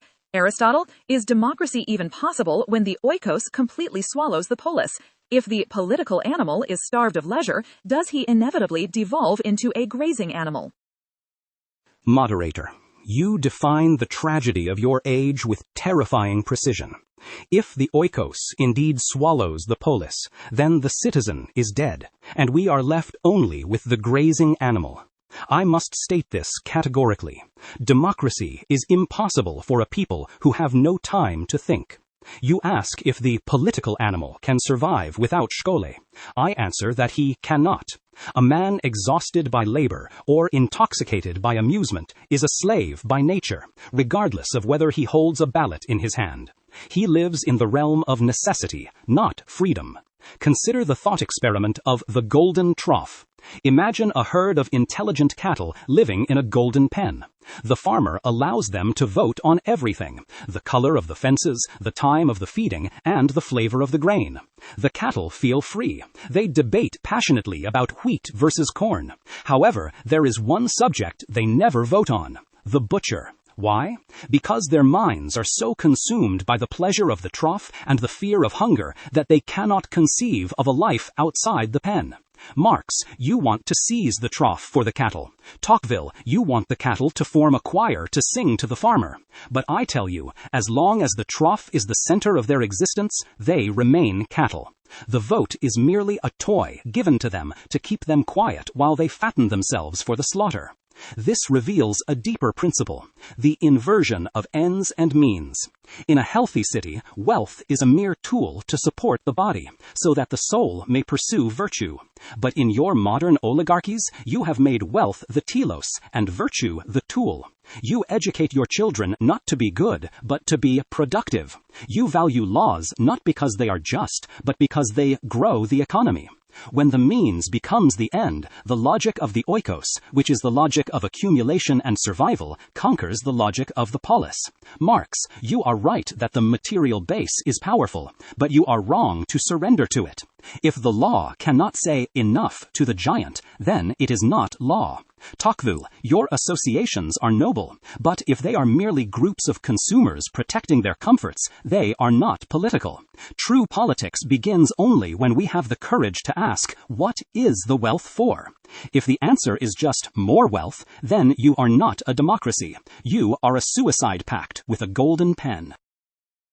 A profound indictment, Aristotle. You argue that we have mistaken the means for the end, turning the city into a mere feedlot managed by the giant. Yet here we find a hidden bridge across the centuries. Marx, in your later works, you also distinguished between the realm of necessity and the realm of freedom. You agreed that true human history begins only when labor for mere survival ends. You and Aristotle share the dream of a humanity liberated from the trough. But the path you choose is opposite. Aristotle seeks to escape the trough by limiting desire. You seek to escape it by conquering production. The danger in your path, Marx, is that by making class struggle a struggle for material power, the engine of history, you may be validating the very logic of the trough. If the revolution is driven by the same material interest that drives the capitalist, does it not produce a new form of economic tyranny? Marx, can a movement born of material necessity ever truly transition into the realm of freedom? Or does the habit of struggle turn the dictatorship of the proletariat into a permanent bureaucracy of the trough, where the state becomes the new butcher? Moderator, you frame the transition from necessity to freedom as a moral risk, fearing the bureaucracy of the trough. I answer that you are putting the cart before the horse. You cannot judge the spirit of a man who is drowning. You must first pull him from the water. Aristotle demands the flight of the eagle, but capitalism has clipped the wings of humanity and sold the feathers for profit. The realm of freedom, indeed, begins only where labor determined by necessity ends. But you cannot wish this realm into existence with virtue or associations. You must build the material foundation for it. Consider the thought experiment of the clockwork jailer. Imagine humanity is trapped in a cell. The door is locked by a complex mechanism that demands we turn a heavy crank for 16 hours a day just to receive a crust of bread. Aristotle stands outside the bars and says, "Contemplate the good. Do not let the crank define your soul." Tocqueville slides a deck of cards through the bars and says, "Form a card-playing society to make the cranking bearable." I alone say, "Smash the mechanism." Moderator, you ask, if you use a heavy hammer to smash the lock, do you not become a brute? Do you not become a blacksmith of destruction forever? I answer, yes, for a moment. The revolution is the hammer. It is a violent material act. But the purpose of the hammer is not to hammer forever. It is to break the lock so that we may walk out into the sunlight. Once the door is open, the hammer is discarded. The dictatorship of the proletariat is not the destination. It is the siege engine required to breach the walls of the giant. This reveals the dialectical truth. We use the trough to abolish the trough. Aristotle, you are right that Cholet is the condition for democracy. But in your time, leisure was purchased by the slavery of the many. In my time, the machine offers the possibility of leisure for all. The tragedy is not that we focus on the material base, but that the current base, private property, turns the machine into a curse. Automation should shorten the workday. Instead, it creates unemployment for some and overwork for others. If we seize the machine, we do not create a bureaucracy of the trough. We create a time bank. We reduce necessary labor to a minimum so that every citizen has the time to become an Aristotle.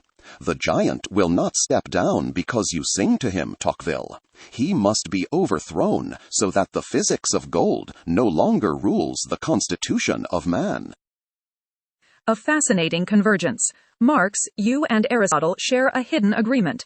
Both of you see leisure as the prerequisite for true humanity.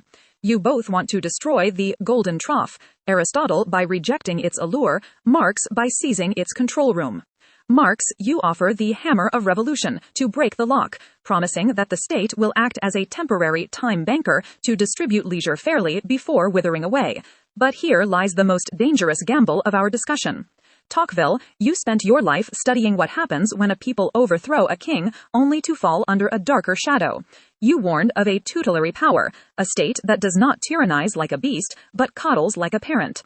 If Marx's time bank centralizes all production to ensure equality, does it not create a power vaster than any giant we have seen? Consider the thought experiment of the benevolent cage. If the state guarantees my bread, my house, and my leisure, it must also plan my labor, my consumption, and my days. It removes the anxiety of survival, but does it not also remove the responsibility of adulthood? Marx believes the hammer will be discarded. You, Tocqueville, feared that the hammer would transform into a pacifier, keeping the citizens in perpetual childhood, happy but helpless. Tocqueville, if we use the state to smash the economic giant, do we liberate the citizen, or do we merely trade a chaotic master for an omnipotent one? Moderator, you have unveiled the ultimate danger.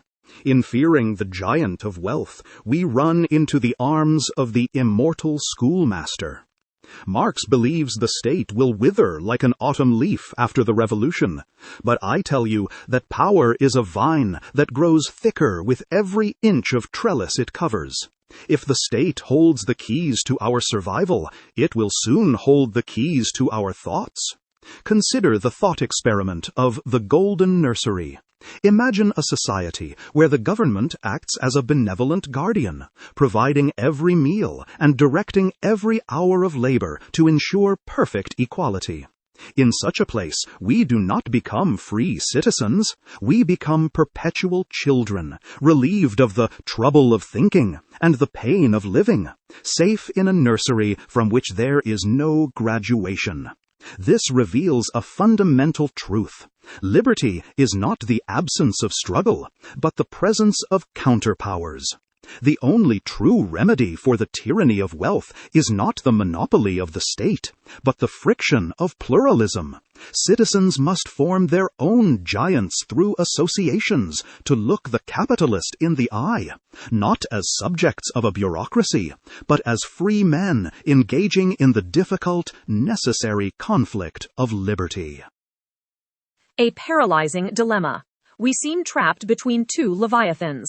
Marx offers the sword of the state to slay the giant of wealth, but Tocqueville warns this sword will turn into a cage, a golden nursery that infantilizes the very people it claims to save. Tocqueville offers the shield of association to protect liberty, but Marx would argue a shield of wicker cannot stop the cannon of capital. Here lies the dialectical knot.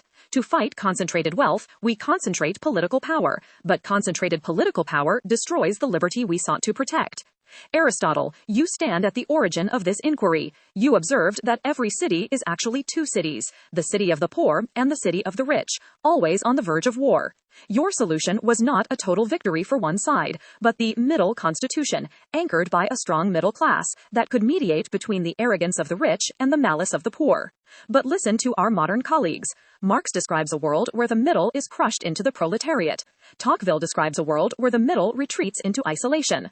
If the middle has been hollowed out and the disparity is no longer just wealth but reality-shaping power, does the very foundation of your political science collapse? Aristotle, can a political community exist when the gap between the giant and the citizen becomes so vast that they no longer share a common reality? Or does the city inevitably dissolve into a state of war disguised as a democracy? Moderator, your diagnosis is fatal. If the middle class is indeed destroyed, then we are no longer discussing a polis, but a master-slave relationship disguised as a constitution. I argued that the bond of the state is philia, but friendship is impossible between those who are vastly unequal. When the gap becomes too wide, the shared reality, homonoia, shatters, and the city dissolves into two hostile camps, the arrogant and the resentful. Consider the thought experiment of the Cyclops at the symposium. Imagine a banquet intended for equals. Suddenly, a guest arrives who is 50 feet tall. Even if this giant is benevolent, his mere presence destroys the symposium. He cannot recline on the couches without crushing them. He cannot toast with the others without drowning them in wine. He cannot whisper a secret without deafening the room. The other guests have only two choices: worship him as a god, or band together to kill him as a monster. They can no longer converse with him as a citizen. This is the state of your modern democracy. The giant and the worker are no longer part of the same species. They do not share a logos. The giant speaks the language of global capital, while the citizen speaks the language of local survival. This reveals a harsh but necessary principle: constitutional geometry. A triangle cannot exist if one side is longer than the other two combined. In Athens, when one man became so wealthy or powerful that he outweighed the laws, we employed ostracism. Marx, you view this as class war, and Tocqueville, you view it as tyranny of the majority. But I tell you, it was political hygiene. We did not banish the man out of envy, but to save the Constitution. If a man becomes a god among men, he is no longer part of the state. If you cannot banish the giant's person, you must banish his leverage. You must sever the tendon that connects gold to power. If you fail to do this, if you allow the Cyclops to sit at the table, do not call it democracy. Call it what it is: oligarchy with a ballot box. A devastating image, Aristotle. You argue that democracy requires geometry, that a giant cannot sit at the table of citizens without breaking it. Your solution is political hygiene. The law must sever the tendon between wealth and power, cutting the giant down to human size.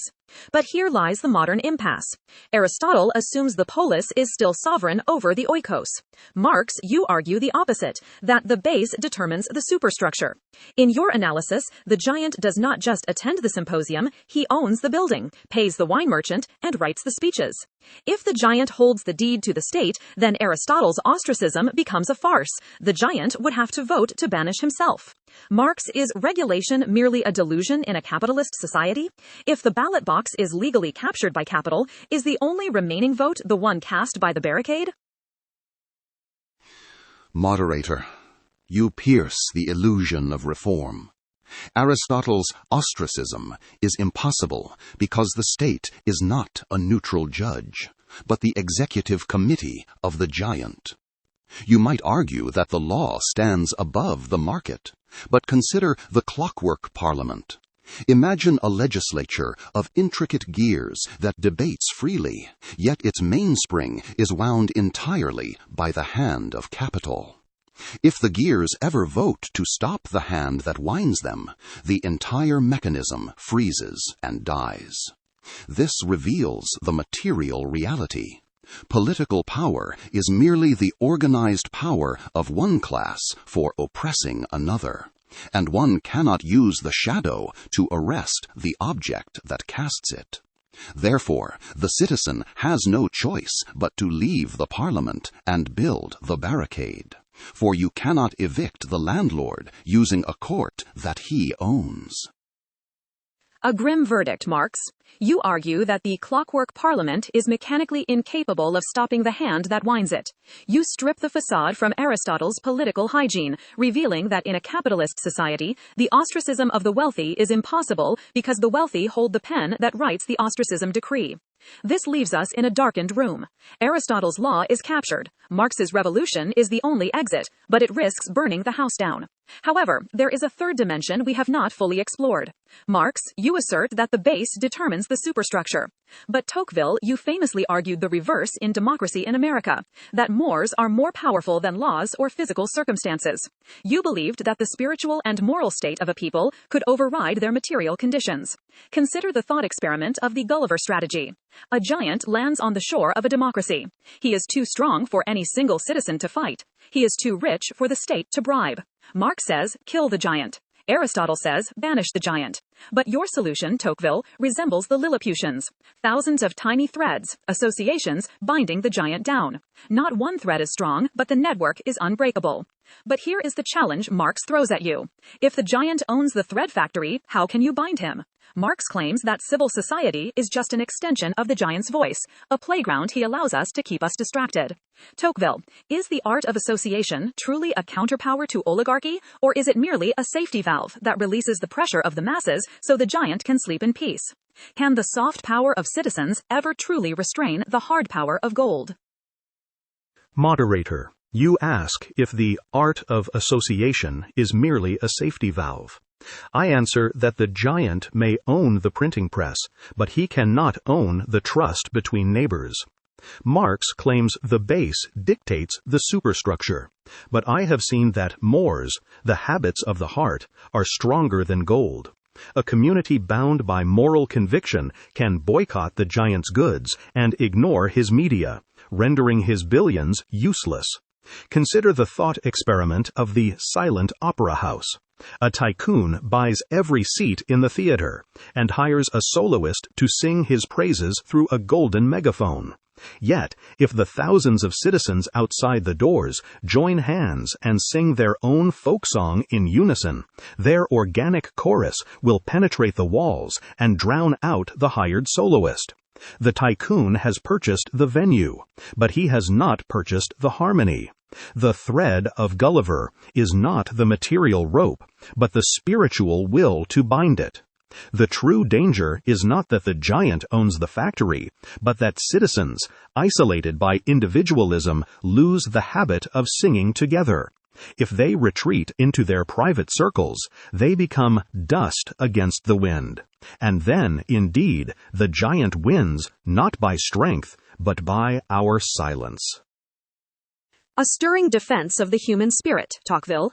You bet everything on the sanctuary of the soul, that there is a private realm of mores that gold cannot penetrate, and that the harmony of association can drown out the soloist of wealth. But Marx, your theory of the superstructure suggests a terrifying counter-possibility.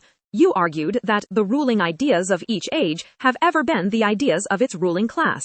Tocqueville imagines a silent opera house where the people sing their own authentic song against the tyrant. But what if the giant owns not just the theater, but the music schools, the printing presses, and the very language the people speak? Consider the thought experiment of the ventriloquist's choir. The citizens gather to sing what they believe is their folk song of freedom, but the lyrics were written by the giant's newspapers, the melody composed by the giant's advertisers, and the rhythm set by the giant's machines. They sing with passion, but the voice that comes out is the giant's own.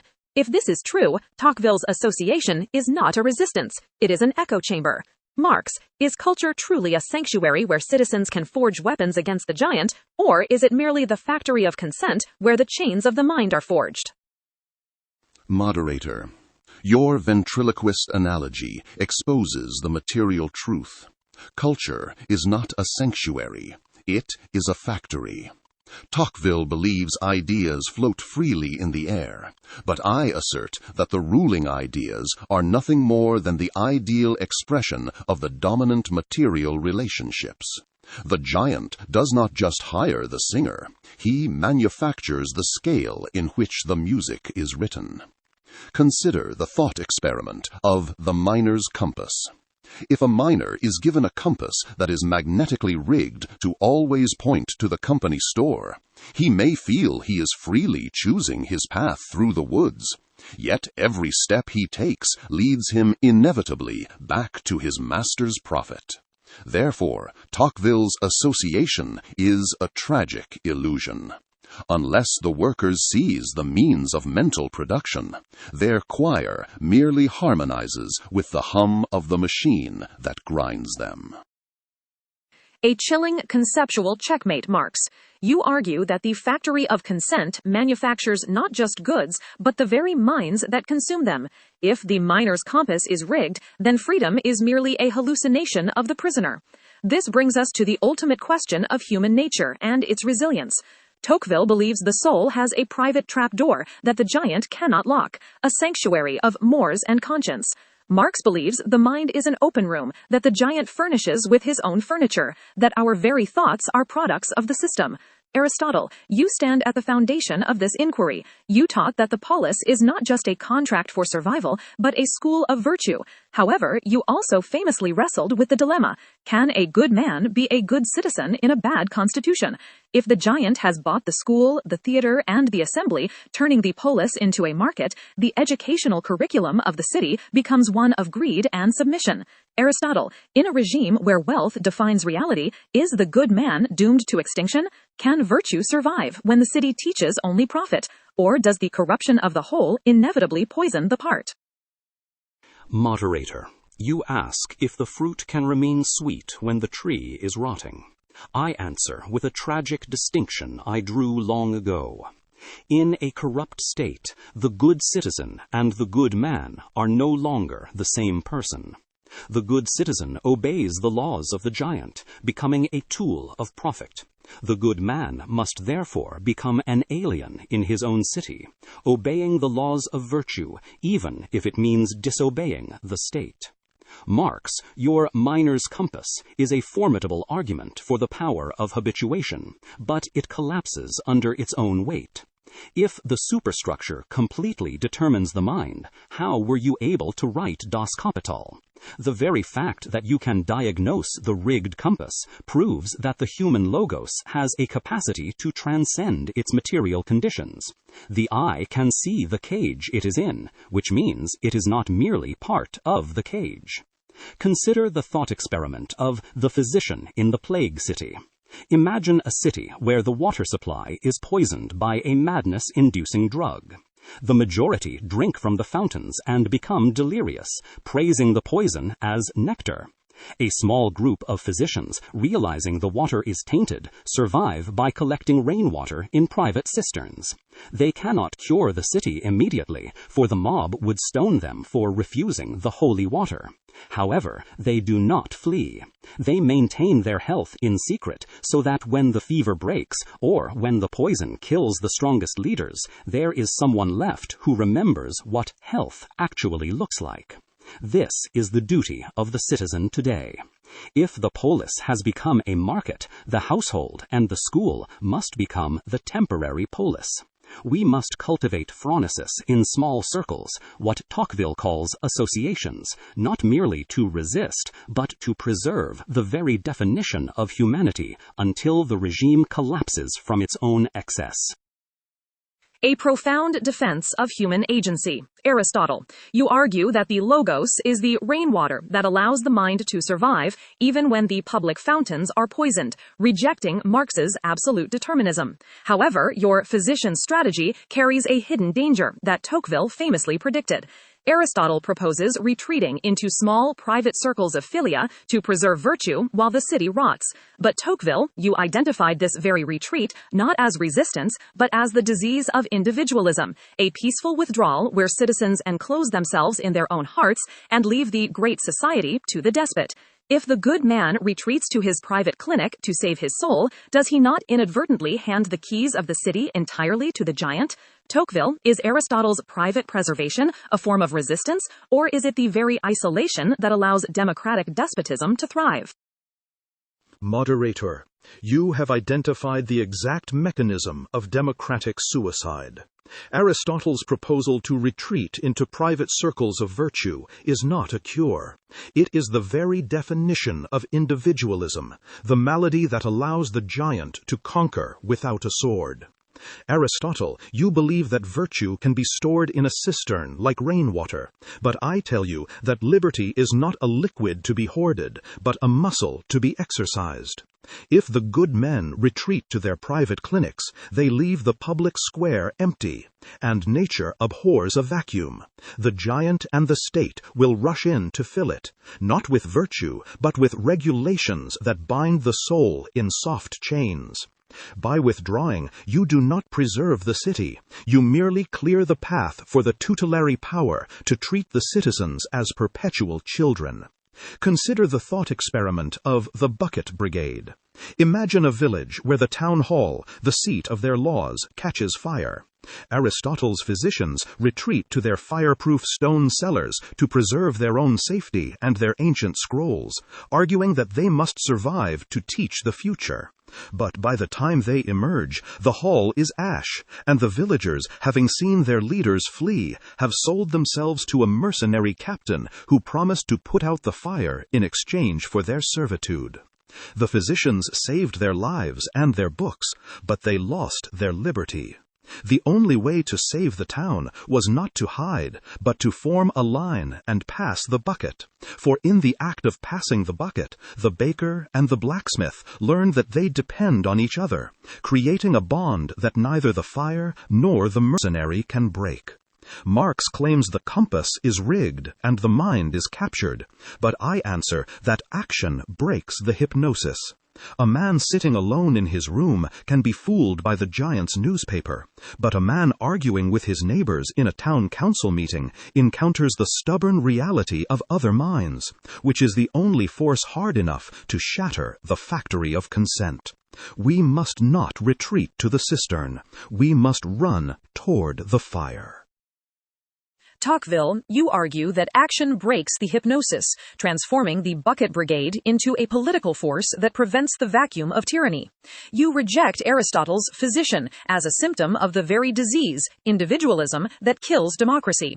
But Marx, looking from the industrial reality of the 19th century, you might view Tocqueville's town hall as a relic of a bygone era. Aristotle seeks sanctuary from the world. Tocqueville seeks engagement with the world. But you, Marx, argue that the world itself is a trap. Consider the thought experiment of the sandbox of liberty. The giant builds a playground within the castle walls. He allows the citizens to elect the playground monitor, vote on the rules of the slide, and form associations to clean the sand. They feel they are practicing democracy, but they are never allowed to enter the keep where the taxes are counted and the wars are planned. Marx, is Tocqueville's association merely a sandbox, a harmless distraction that absorbs the revolutionary energy of the masses without ever threatening the giant's true seat of power?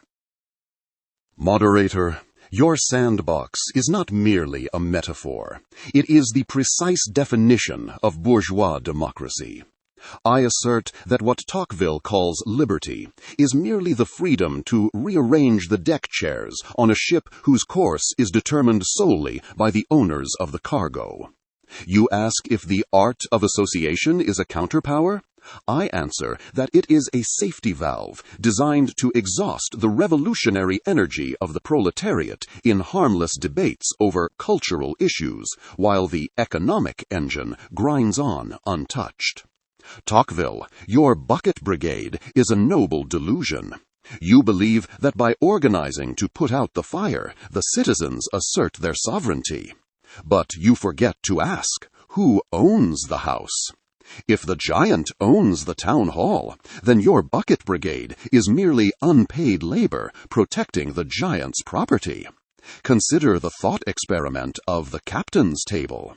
On a great merchant ship, the captain allows the crew to form a sailors' council.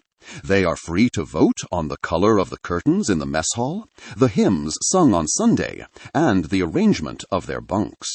They debate these issues passionately, believing they are free men. But the moment they vote to change the destination of the ship, or to distribute the cargo in the hold, the captain declares a state of emergency, locks the council room, and points the cannons inward. The sandbox of democracy exists only as long as it does not touch the sanctuary of private property. The moment the vote threatens the profit, the mask of democracy falls, and the face of the dictatorship of the bourgeoisie is revealed. Therefore, the limit of democracy is not a flaw in the system. It is the feature of the system. Tocqueville's associations function as a shock absorber, allowing the vehicle of capital to drive over the rough road of inequality without breaking its axle. Real democracy is impossible until the distinction between political power and economic power is abolished, not by playing in the sand, but by storming the keep. Marx, you strike a heavy blow. You expose the glass ceiling of democracy, that we are free to vote on everything except what truly matters. You argue the captain's table is a sham until the crew seizes the helm. But here lies a dangerous paradox that Aristotle might foresee. Consider the thought experiment of the mutiny of the blind. The crew successfully storms the bridge and throws the captain overboard. They now hold the wheel, but they have spent their entire lives in the hold, taught only the captain's map of profit at all costs. They know how to seize the ship, but do they know how to navigate by the stars? If they lack the telos and possess only the captain's instruments, will they not simply steer the ship toward the same cliffs, only now under a red flag? Aristotle, you warned that a democracy can be just as tyrannical as an oligarchy if it lacks virtue. Marx focuses on who holds the power. You focus on what the power is used for. Aristotle, does changing the ruler matter if the rule remains corrupted by the desire for wealth? Moderator, your mutiny of the blind reveals the terrifying limit of political revolution. If the crew seizes the ship but retains the captain's map, which charts a course only for profit, they have not achieved freedom. They have merely socialized the tyranny. Marx assumes that vice is a structural byproduct of class. He believes that if you remove the aristocrat, you remove the arrogance. But I contend that pleonexia is a disease of the human soul, not a property of the bourgeoisie. If you give the means of production to a man who defines happiness as accumulation, he does not become a sage. He becomes a collective oligarch. Consider the thought experiment of the king's poisoned goblet. A tyrant forces his subjects to drink from a golden goblet filled with a wine that causes madness and aggression. The subjects hate the tyrant for hoarding the wine and forcing them to serve him. They revolt, storm the palace, and kill him. But here is the tragedy. They do not smash the goblet. They are thirsty, and they have grown to love the taste of the wine. So they pass the goblet around the circle, calling it equality, because everyone gets a sip. The result? Instead of one mad tyrant, you now have a city of mad men. The structure has changed, but the substance remains. Unless the telos of the city changes from drinking to health, the revolution is merely a rotation of the executioners. Marx, you wish to seize the factory. I wish to ask, why is the factory running? If the proletariat continues to worship production as the ultimate good, they will exploit nature and each other with the same ruthlessness as the capitalist. A democracy of greed is no democracy at all. It is an ochlocracy waiting for a demagogue to flatter its appetites. Aristotle, you offer a devastating critique of revolution without spiritual transformation. You argue that socializing the poison does not create health. It merely creates a democracy of greed. Marx, you see the cage of structure. Aristotle, you see the addiction of the soul. This brings us to the perilous middle ground where Tocqueville stands. Marx believes the system corrupts the soul. Aristotle believes the corrupt soul ruins any system. But Tocqueville, you warned of a specific danger where these two nightmares converge: the tyranny of the majority driven by material love. Consider the thought experiment of the golden calf vote. If the bucket brigade gathers not to put out the fire, but to vote on how to distribute the loot from the burning house, then democracy has become the very engine of avarice. If the mores of the people have already been corrupted by the giant's commercial culture, as Marx claims they inevitably are, then your associations might not be schools of liberty, but merely lobbying groups fighting for larger scraps from the table. Tocqueville, if the heart of the people is already in love with material comfort, can democratic institutions actually cure them? Or will the ballot box simply become the most efficient tool for the majority to demand the poisoned wine? Moderator, you force me to confront the darkest shadow of my own observations. I admit that if the golden calf is the only god of the majority, then the ballot box indeed becomes a mechanism for organized plunder. However, I must reject the fatalism shared by both Aristotle and Marx. You both treat the human soul as a fixed vessel, either filled with virtue or ideology. But I have seen that institutions create the citizens they need. You argue that we cannot have a good democracy without good men. I argue that we cannot have good men without the practice of democracy. We do not need the sublime arete of Aristotle to save the state. we need a more modest yet durable principle, self-interest rightly understood. This principle does not require a man to sacrifice himself for the state. It merely requires him to understand that his own well-being is inextricably tied to the well-being of his neighbor. Consider the thought experiment of the merchant in the jury box. Imagine a shopkeeper who cares only for his profits. He views the law merely as a tool to collect debts. One day, he is summoned to serve on a jury. He grumbles, resenting the time lost from his counter. But as he sits in judgment of a fellow citizen, a strange transformation occurs. He is forced to listen to the arguments of the poor and the rich alike. He is compelled to apply a general rule that might one day be applied to him. In that box, the giant of wealth loses its grip on his mind. He is no longer a consumer. He is a magistrate. He enters the court thinking of his ledger. He leaves thinking of justice. The institution forced him to step out of his private skin and wear the robes of the public good. Marx, you say the base determines the consciousness, but here the political form reshapes the economic man. This is the only cure for the poisoned wine. We cannot wait for a revolution to change the map, nor for a philosopher to purify the water. We must force the citizens to rub shoulders in the daily friction of local governance. By taking responsibility for the small problems of the town, the citizen learns that he cannot simply loot the burning house, for he lives in it. The golden calf is not smashed by a hammer. It is slowly melted down by the friction of civic association. Tocqueville, you describe a powerful civic alchemy. You argue that the merchant in the jury box is transmuted from a selfish consumer into a public citizen through the very act of judging, proving that political rituals can rewrite economic habits. You reject Marx's cage by asserting that the practice of liberty creates the capacity for liberty. However, your solution relies on a dangerous substitute for the soul, calculation instead of conscience.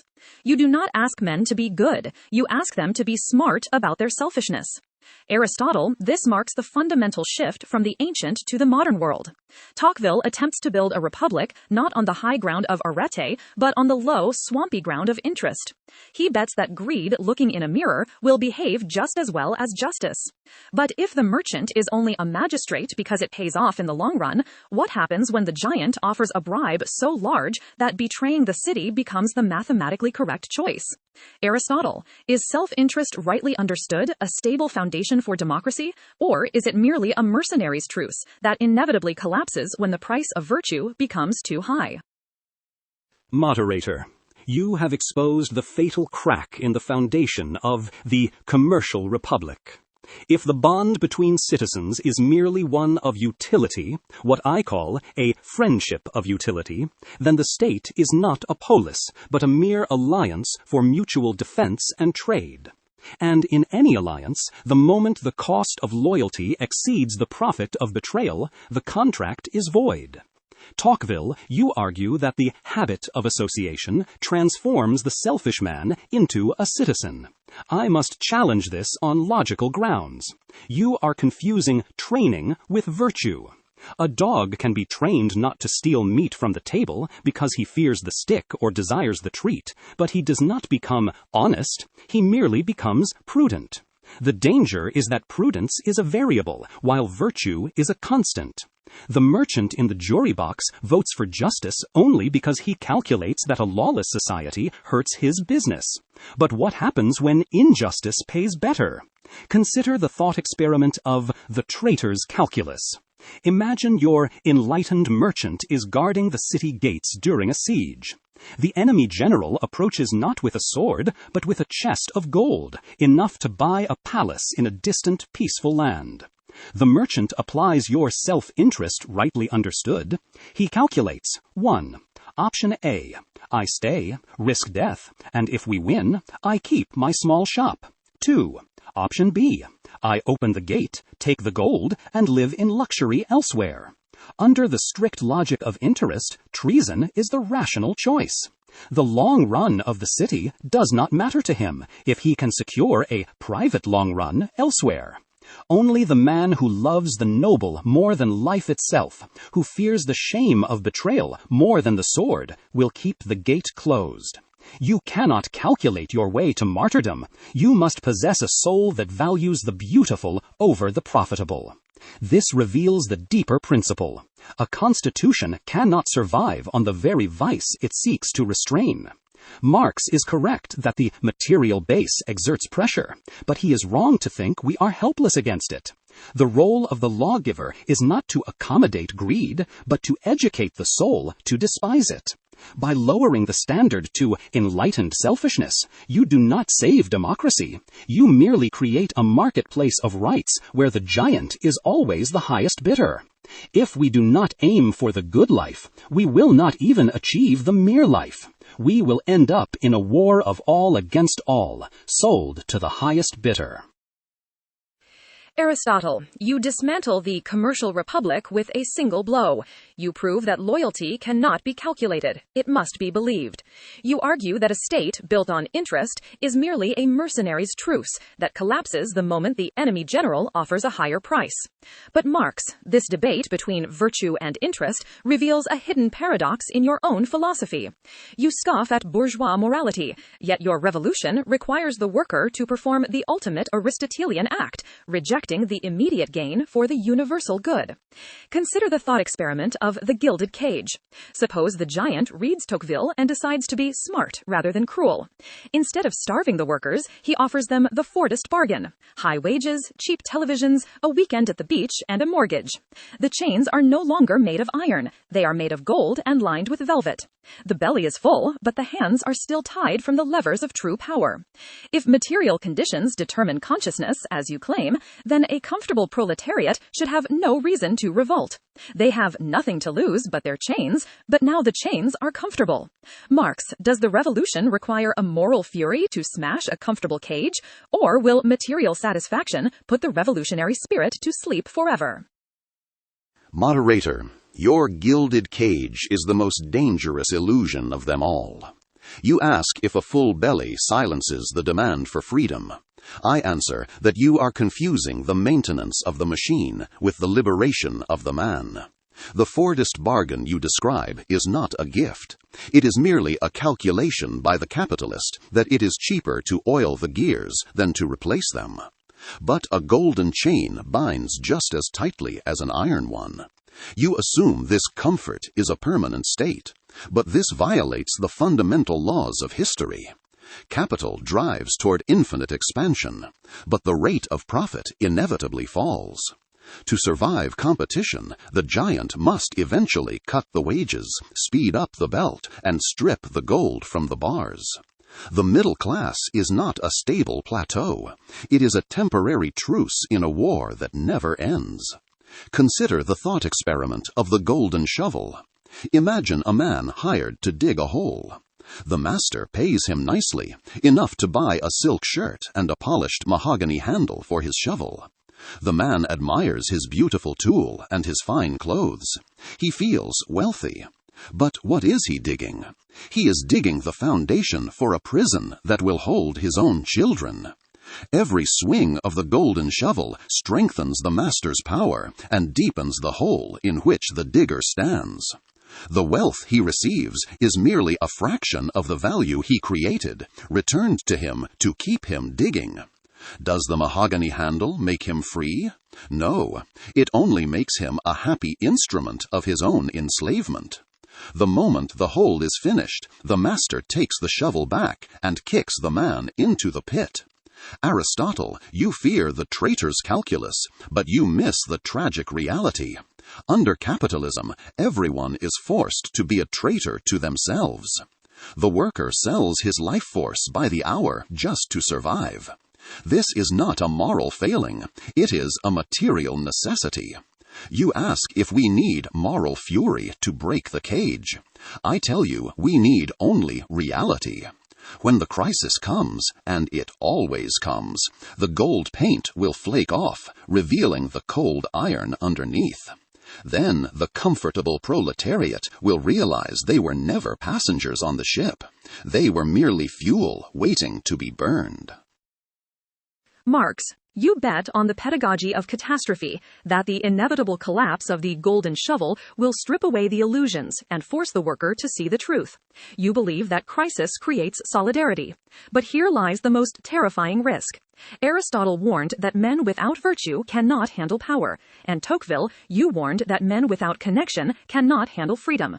Consider the thought experiment of the panic of the atoms. The gilded cage breaks open. The economy collapses. The Fordist bargain is void. The citizens, who have spent decades as isolated consumers caring only for their private mahogany handles, are suddenly exposed to the cold wind. Marx predicts they will look at each other and say, "Comrade." But history, and your own observations of 1848, suggests they might look at the chaos and scream, "Save me." If the citizens have lost the art of association because they outsourced everything to the market, they are not a class ready to rule. They are a dust of individuals, waiting to be swept up by a broom. Tocqueville, when the oligarchy fails to deliver the goods, does the merchant in the jury box become a citizen? Or does he become a terrified subject begging for a tutelary power, a new Caesar, to restore order and comfort at any cost? Moderator, you have named my deepest fear, that the dust of individuals will not coalesce into a republic, but cement itself into a tyranny. Marx believes crisis breeds solidarity, but I argue that isolation breeds surrender. When the isolated citizen faces the storm, he does not look for a neighbor to hold his hand. He looks for a master to hold a shield. Consider the thought experiment of the cage in the storm. When a hurricane tears through a village of strangers, and a giant offers an iron cage that is dry and warm but locked from the outside, the people do not fight the giant. They trample each other to rush into the cage, handing him the key in exchange for a dry coat. This is the fatal flaw of democratic individualism. We love security more than liberty, and in the panic of the crash, we will gladly vote for a Caesar who promises to fill the trough, even if he chains us to it. Tocqueville, you describe the reflex of submission, that in the storm, the atomized man seeks a shepherd, not a brother. Marx, you count on the reflex of revolt, but history often sides with Tocqueville. The chaos of the Weimar Republic birthed not a workers' council, but a Reich. Aristotle, you mapped this pathology long ago. You described how democracy inevitably collapses into tyranny, usually paved by a demagogue who promises to crush the oligarchs on behalf of the people, only to enslave both. We stand at a terrifying precipice.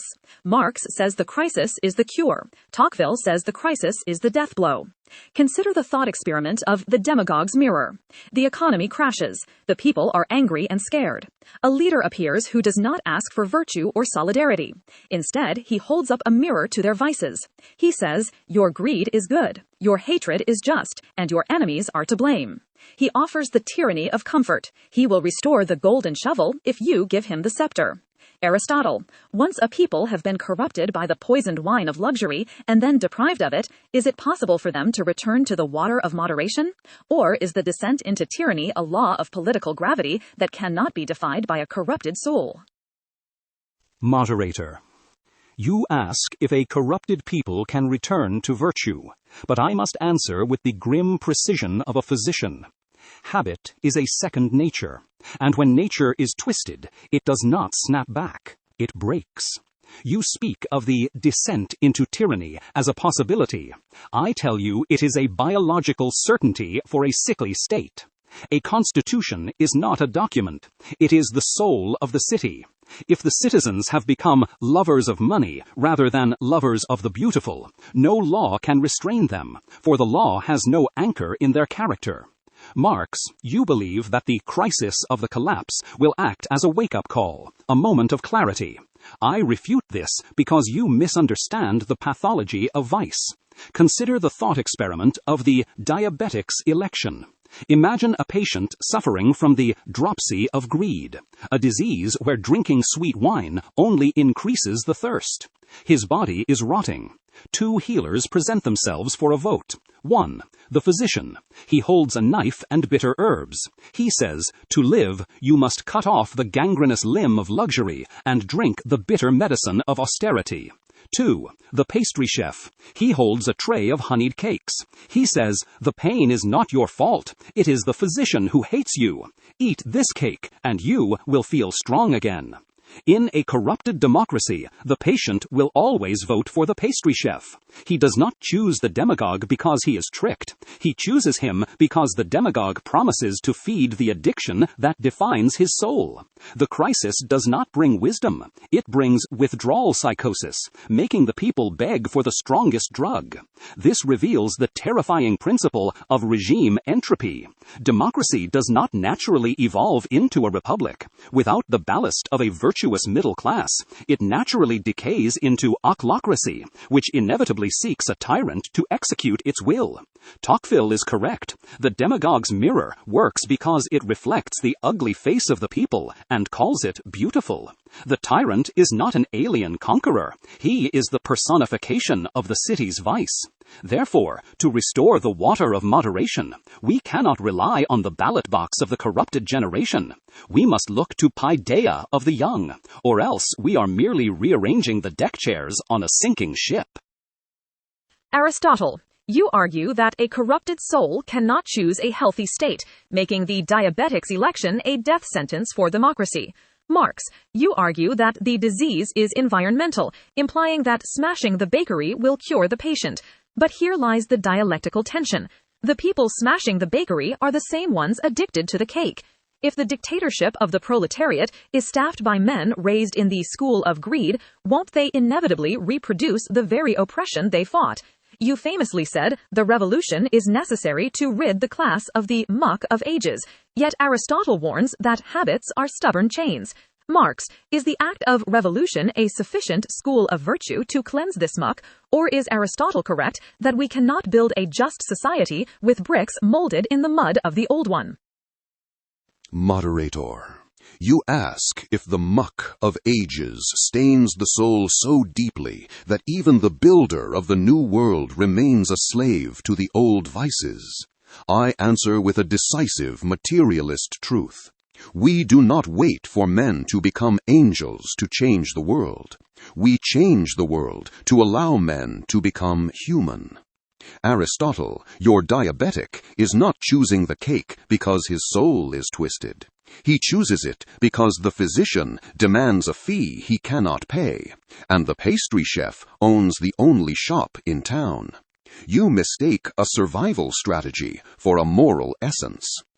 Consider the thought experiment of the burning theater versus the bucket brigade. Imagine a crowded theater catches fire.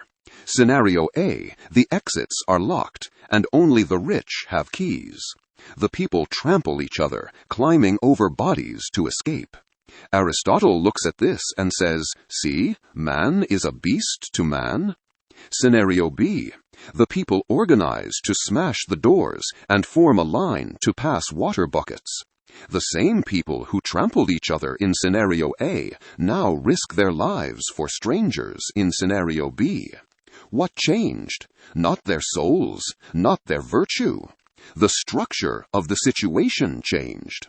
In the theater of private property, survival is a zero-sum game. In the brigade of revolution, survival requires solidarity. The act of passing the bucket, the revolutionary praxis, is the school of virtue you seek. It is not a sermon, it is a necessity. By working together to extinguish the fire, the atoms of Tocqueville fuse into a community. This reveals the deeper principle. The educator must himself be educated. You ask who will cleanse the muddy bricks. I tell you that the fire of the kiln burns away the straw and hardens the clay. The proletariat does not start as a pure class. It purifies itself through the struggle. We do not need a statesman to cure us. We heal ourselves by destroying the source of the infection. Marx, you describe the baptism of fire, that the emergency forces solidarity. Aristotle, you fear the relapse of the addict, that without deep character, the change is superficial. But there is a dangerous gap between the bucket brigade and the parliament. Fighting a fire requires obedience to necessity. Governing a free city requires compromise with equals. Tocqueville, you warned that revolutions often centralize power even more than the tyrannies they topple.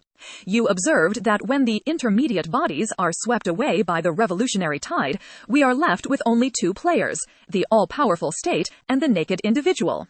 Consider the thought experiment of the morning after. The revolution is won. The burning theater is saved. The bucket brigade stands victorious. But now the immediate danger is gone. The external pressure that forced them to cooperate has vanished. If they have not learned the slow, boring art of association in peacetime, if their only bond was the fire, do they not immediately turn on each other? The strongest man in the brigade might keep the bucket and declare himself the new water lord, and the others, used to following orders during the crisis, might simply obey. Tocqueville, can the art of freedom truly be learned in the violent kiln of Marx's revolution, or does the chaos merely prepare the ground for a democratic despotism more absolute than the monarchy it replaced? Moderator, your morning after reveals the terrifying paradox I documented in my own country. Revolution is the most efficient builder of the absolute state. Marx, you believe the bucket brigade teaches brotherhood. I argue that it teaches only uniformity. When the fire is out, the brigade does not become a debating society. It becomes an army looking for a commander. You confuse the frenzy of destruction with the habit of liberty. The former requires only rage. The latter requires the slow, difficult patience of respecting a neighbor who disagrees with you. Consider the thought experiment of the forest of stumps. Imagine a forest filled with giant ancient oaks and low underbrush. The oaks hog the sunlight and the soil. The revolution comes with its axes. It cuts down every oak to give the underbrush equality. Now the sun shines on everyone. The view is unobstructed. But then the wind of tyranny begins to blow. In the old forest, the oaks, arrogant as they were, broke the wind, protecting the underbrush. Now, on the leveled plain, there is nothing to stop the gale. The equal shrubs are flattened instantly. By destroying the intermediate bodies to kill the giant of wealth, you have not liberated the individual. You have left him naked and isolated before the colossal power of the central state. This reveals a deeper principle. Liberty requires obstacles. If you smash every gilded cage and every mahogany handle in the name of equality, you smooth the path for a single immense power to roll over society. The water lord you fear does not need to seize power.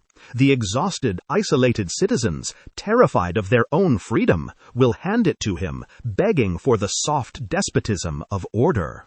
Aristotle, is this not the very definition of the tragedy?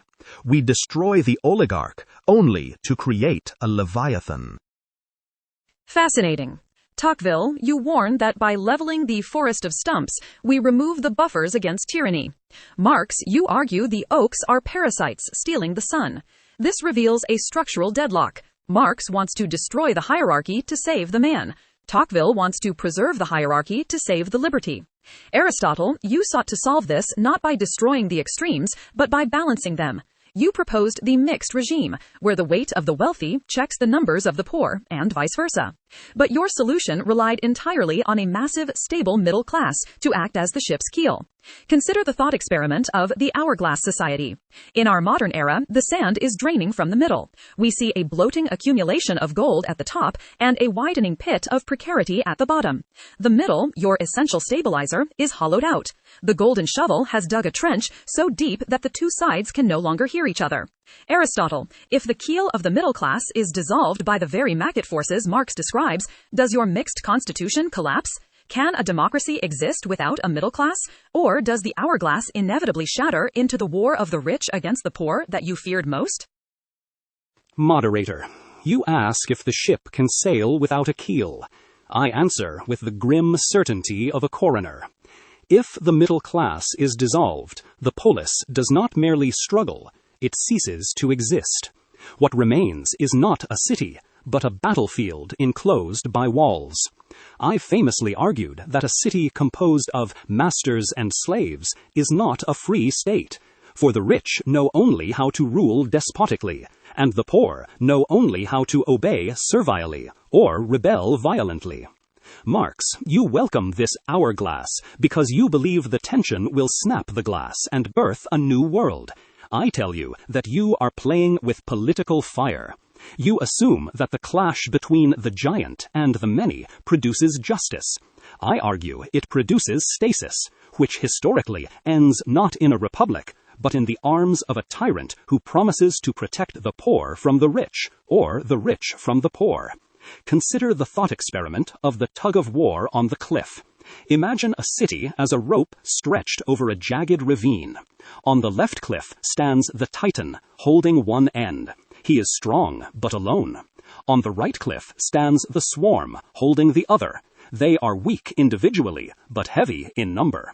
The middle class used to stand on the bridge between them, holding the center of the rope, dampening the shocks, preventing either side from pulling the other into the abyss. Now the bridge has collapsed. The middle class is gone. There is no longer a state connecting the cliffs. There is only the tension of the rope. If the Titan pulls too hard, the Swarm falls into the abyss of slavery. If the Swarm pulls too hard, the Titan is dragged into the abyss of execution. In this scenario, politics is impossible. There is no debate, no persuasion, no law. There is only physics, mass versus force. Eventually, the rope snaps, and he who survives the fall will not build a democracy. He will build a fortress. This reveals a deeper principle. Justice is geometric, not arithmetic. Justice requires proportion.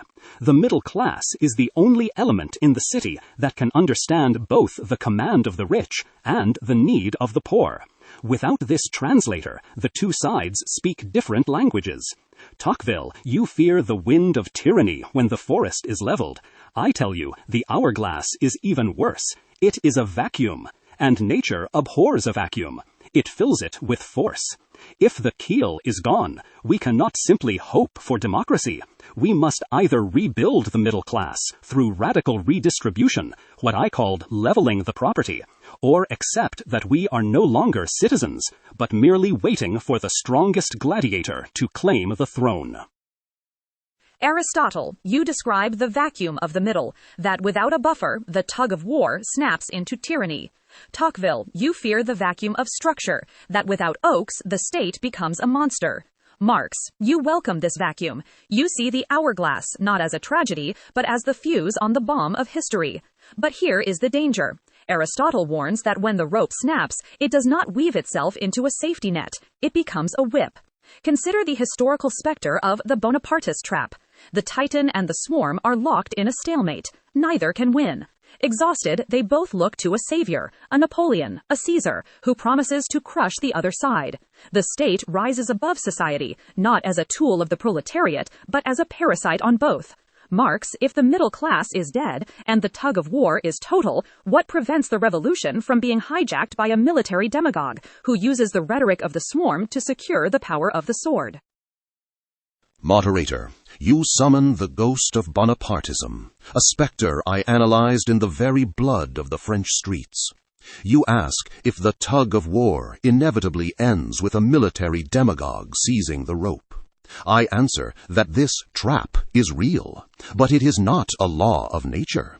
It is a specific symptom of a historical stalemate. Aristotle, you believe the savior rises because the people lack virtue. Tocqueville, you believe he rises because society lacks structure. I tell you both.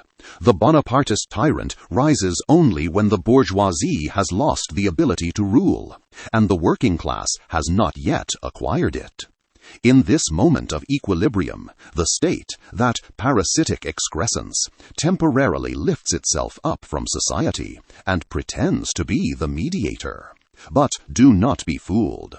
The emperor's sword ultimately protects the banker's vault.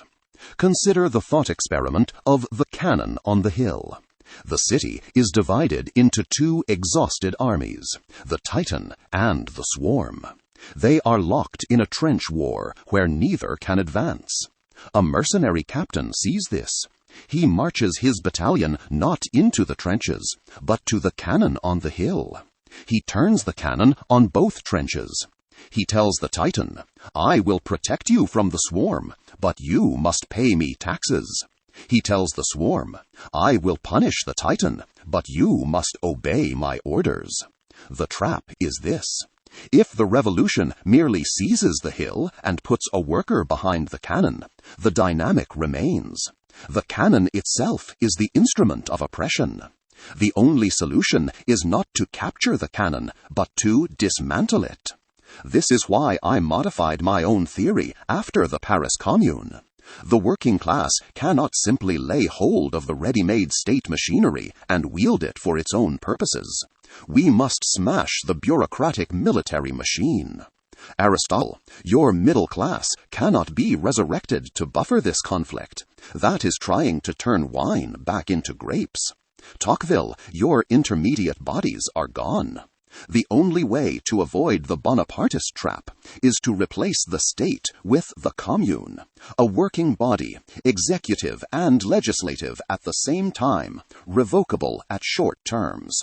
Only when the political power is reabsorbed by the society itself does the threat of the demagogue vanish. Fascinating. Marx, you argue for freedom through fusion, smashing the cannon so that power is reabsorbed by the people. Tocqueville, you argue for freedom through separation, fearing that if the barrier between state and society vanishes, the individual has nowhere to hide. This reveals a chilling dialectical turning point. Marx wants to kill the state to save society. Tocqueville fears that without the state's forms, society becomes a monster to itself. Consider the thought experiment of the glass house. In Marx's commune, the cannon is gone. There are no bureaucrats, no police standing apart from the people. Decisions are made by the community for the community. The walls between ruler and ruled are shattered. But in this glass house, there are also no shadows. If the community decides that blue is the revolutionary color and a citizen prefers red, he faces not a distant king, but the immediate, crushing disapproval of his neighbors, his co-workers, and his family. The tyranny of the majority is no longer checked by a slow parliament. It is instant and absolute.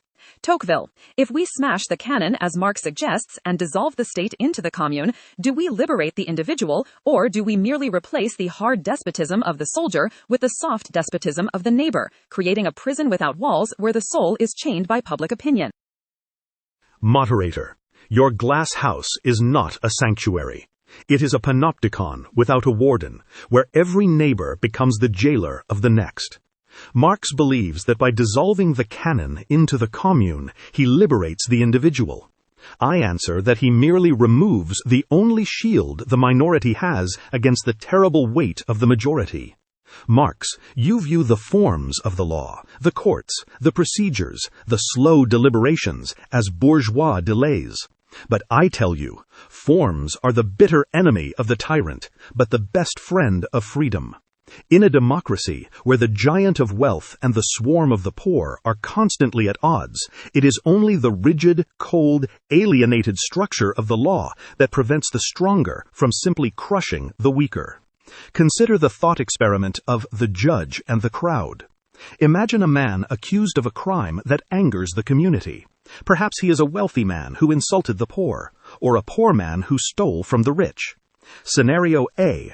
He is dragged before a judge. The judge is alienated. He wears a robe, sits on a high bench, and follows a book of rules written centuries ago. The crowd screams outside, but the walls of the courtroom stop the sound. The form protects the accused, giving him time to speak. Scenario B. You have smashed the cannon. There is no judge, no robe, no book. There is only the community gathered in the square. The crowd is the court. They feel the anger directly. There is no delay, no alienation. What happens? The man is torn to pieces before he can open his mouth. Marx, your commune achieves unity, yes, but it is the unity of the lynch mob. This reveals a deeper principle. Liberty requires distance. If you merge the state and society as you propose, you destroy the private space where the human spirit breathes. You fear the Bonapartist with a sword, but I fear the democratic inquisitor who does not need a sword, because he has the terrible power of public opinion. In your glass house, the giant of wealth may be dead, but a new giant is born, the norm. And woe to the man who dares to be different, for he has nowhere to hide. Aristotle, you asked for a middle class to buffer the extremes. I tell you that in the modern age, we need procedural walls to buffer the individual from the collective. If we tear them down in a revolutionary fervor, we do not get the kingdom of freedom. We get the tyranny of the consensus, which is the most suffocating prison of all. Fascinating. Tocqueville, you defend the sanctuary of form, arguing that cold procedure protects the hot blood of the individual. Marx, you attack the deception of form, arguing that the judge's robe merely hides the banker's suit. This brings us back to the heart of our question. Is the law a neutral arbiter or a weapon of the wealthy? Aristotle, you famously defined law as reason free from passion. You argue that the rule of law is superior to the rule of men because it is not swayed by desire. But consider the thought experiment of the golden scale. The scale of justice sits in the city square. It is designed to weigh right against wrong. But the oligarch discovers a physics hack. He places a heavy bar of gold on the scale, not as a bribe, but as legal argument. The scale tips to him legally. The poor man, having no gold, sees the scale tip against him every time. Marx shouts, "Smash the scale, it is rigged." Tocqueville warns, "If you smash the scale, you will weigh justice with your fists." Aristotle, when the reason of the law is colonized by the appetite of wealth, does the citizen have a duty to obey the corrupted form, or does the pursuit of true justice require the destruction of the very laws you cherish? Moderator, you ask if we must obey the scale when it is tipped by gold. I answer with a fundamental distinction. A law that serves a faction is not nomos, but merely a psephisma masquerading as justice. When the reason of the law is hijacked by the appetite of the oligarch, the citizen is not obeying the state. He is obeying a wild beast in a toga. Marx, you shout to smash the scale because it is rigged. I tell you that to destroy the measure is to surrender to the chaos of the strongest. If you break the scale, you do not get justice. You get the rule of the fist, where the only weight that matters is the weight of the mob. Tocqueville, you cling to the form because you fear the abyss. But I warn you, to revere a corrupted form is to worship the disease. If the law becomes a tool of theft, then order is merely the silence of the victim. Consider the thought experiment of the magnetized compass. Imagine a ship where the captain has secretly placed a heavy bar of gold next to the compass. The needle no longer points north. It points to the captain's private island. Marx yells, "The compass is a lie! Throw it overboard!" Tocqueville whispers, "We must follow the needle, for mutiny brings the storm." The phronimos does neither. He does not smash the glass, nor does he blindly follow the needle. He removes the magnet. He dilutes the concentration of gold so that it can no longer distort the magnetic field of the state. This is why I prescribed the mixed constitution, not to destroy the rich, but to balance their weight so the compass can once again find true north. Fascinating. Aristotle, you propose political will as the cure for economic weight. You argue that the compass can be fixed by removing the magnet through the wisdom of the mixed regime. But this reveals the sovereignty paradox. To remove the magnet, you need a force stronger than the magnet. Tocqueville fears that any state strong enough to confiscate the oligarch's gold is strong enough to confiscate the citizen's liberty. Marx, you suspect that the state is not a separate force at all, but merely the shadow cast by the magnet itself. Consider the thought experiment of the tenant parliament. Imagine a vast estate owned by a single landlord. The tenants are allowed to form a parliament in the basement. They can vote on the color of the curtains, the noise levels, and the trash collection. But the moment they vote to lower the rent, the landlord threatens to evict them or shut off the water. Aristotle suggests the tenants should balance the landlord's power. Tocqueville warns the tenants not to burn down the house in a rage. But the fundamental reality remains. Ownership is sovereignty. Marx, is Aristotle's hope of removing the magnet through political reform merely a delusion? Can the law ever truly command the gold? Or is the state merely a glove on the hand of capital, incapable of slapping its own face? Moderator, your tenant parliament is not a metaphor. It is the precise history of the bourgeois republic. You ask if the law can command gold. I answer that law is merely the protocol by which gold commands. Aristotle believes the state is an independent referee that can step into the ring and separate the fighters. I tell you the state is not the referee. The state is the ring itself, built according to the specifications of the promoter. The ropes, the canvas, and the rules are all designed to ensure the fight continue, not to change the outcome. Consider the thought experiment of the island of the thirsty. Imagine an island where one man owns the only fresh spring, and 99 men own nothing but their thirst. The owner, feeling generous, establishes a democracy. He allows the 99 to vote freely. They can vote on who carries the water buckets. They can vote on the shape of the ladles. They can even vote to tax the owner 5% of his water to build a shrine to liberty. But the moment the 99 vote to take the spring because they are dying of thirst, the owner points to the Constitution, which holds property as sacred. If they ignore the paper, the owner summons the guard. Aristotle, you say, the guard should be neutral, but the guard is paid in water.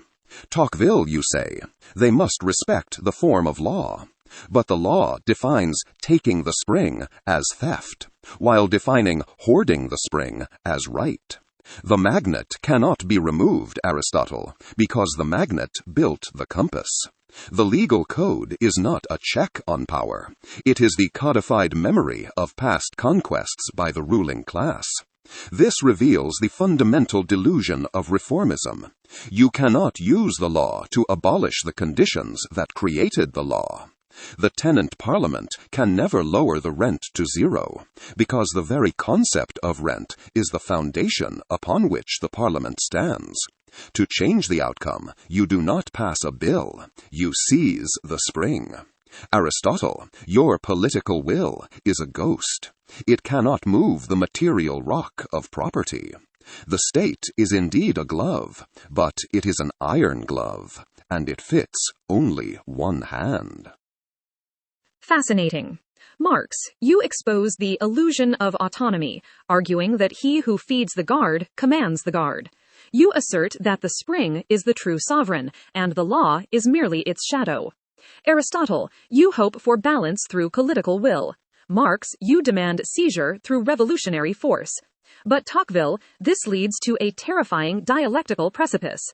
Marx argues that because wealth is power, the people must seize the wealth to gain the power. He seeks to fuse the economic and the political into one commune. But if the state becomes the sole owner of the spring and the sole commander of the guard, have we not created a god on earth?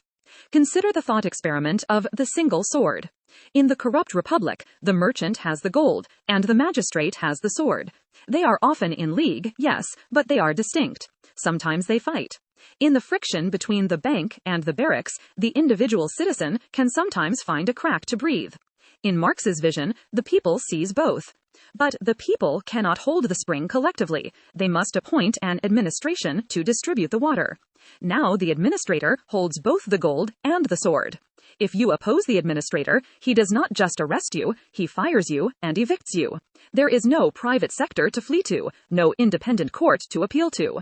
Tocqueville, if we follow Marx and seize the spring to end the rule of the oligarchs, do we liberate the thirsty, or do we merely merge the boss and the jailer into a single irresistible master, leaving the individual with no refuge at all? Moderator, your single sword confirms my darkest prophecy. To merge the boss and the jailer is to construct a prison without a key. Marx, you forget that while gold is cruel, it is impersonal. A merchant sells to his enemy for profit, but your administrator distributes goods based on civic standing, meaning the dissenter starves. Consider the heretic's loaf. In the oligarchy, the heretic buys bread in silence because his money has no name. In your commune, he must petition the very authority he opposes for his daily crust, forcing him to choose between his conscience and his stomach. This reveals that liberty requires the separation of spheres. We must not centralize power to destroy the giant, but rather multiply independent associations to resist him. Fascinating. Tocqueville, you defend the freedom of indifference, arguing that the cold cash of the market protects the dissenter because it does not ask for his confession, only his coin. Marx, you attack the slavery of necessity, arguing that this freedom is a cool joke for the man with no coin, who must sell his very life hours to survive. This reveals a profound dialectical tension. Tocqueville sees property as a shield against the state. Marx sees property as a chain upon the poor. Aristotle, this brings us to the ancient question of the material basis of citizenship. In your time, you argued that a citizen must have schole to participate in the assembly, and this leisure required a household and property. You viewed those who worked for others, the hirelings, as incapable of true virtue, because their minds were consumed by necessity and pleasing a master. Consider the thought experiment of the chair and the floor. In the oligarchy, the rich sit on chairs, and the poor sit on the floor. The man on the floor cannot speak freely because he fears the man in the chair will kick him out. Marx says, burn the chairs, we shall all sit on the floor together. Tocqueville says, if you burn the chairs, the state will stand over us all with a whip. We must keep the chairs to block the whip. But perhaps there is a third way. What if the goal is not to burn the chairs, nor to hoard them, but to build enough chairs for everyone? Aristotle, can a democracy truly exist if the majority of citizens are hirelings, dependent on the will of another, whether that other is a capitalist boss or a socialist bureaucrat? Does true political freedom require that every citizen be an owner in some form? Moderator, you pierce the heart of political ontology. I must state this with the precision of a biologist classifying a species. A democracy of hirelings is a contradiction in terms. A man who depends on the will of another for his daily bread cannot be a citizen, for his soul is tethered to his stomach, and his stomach is held by his master. In my time, I distinguished between the oikos and the polis. By making the vast majority of men dependent on wages, whether from a capitalist or a state, you have expanded the oikos until it swallowed the polis whole. Marx, you seek to solve this by making the state the universal provider, but this merely turns the entire population into public slaves.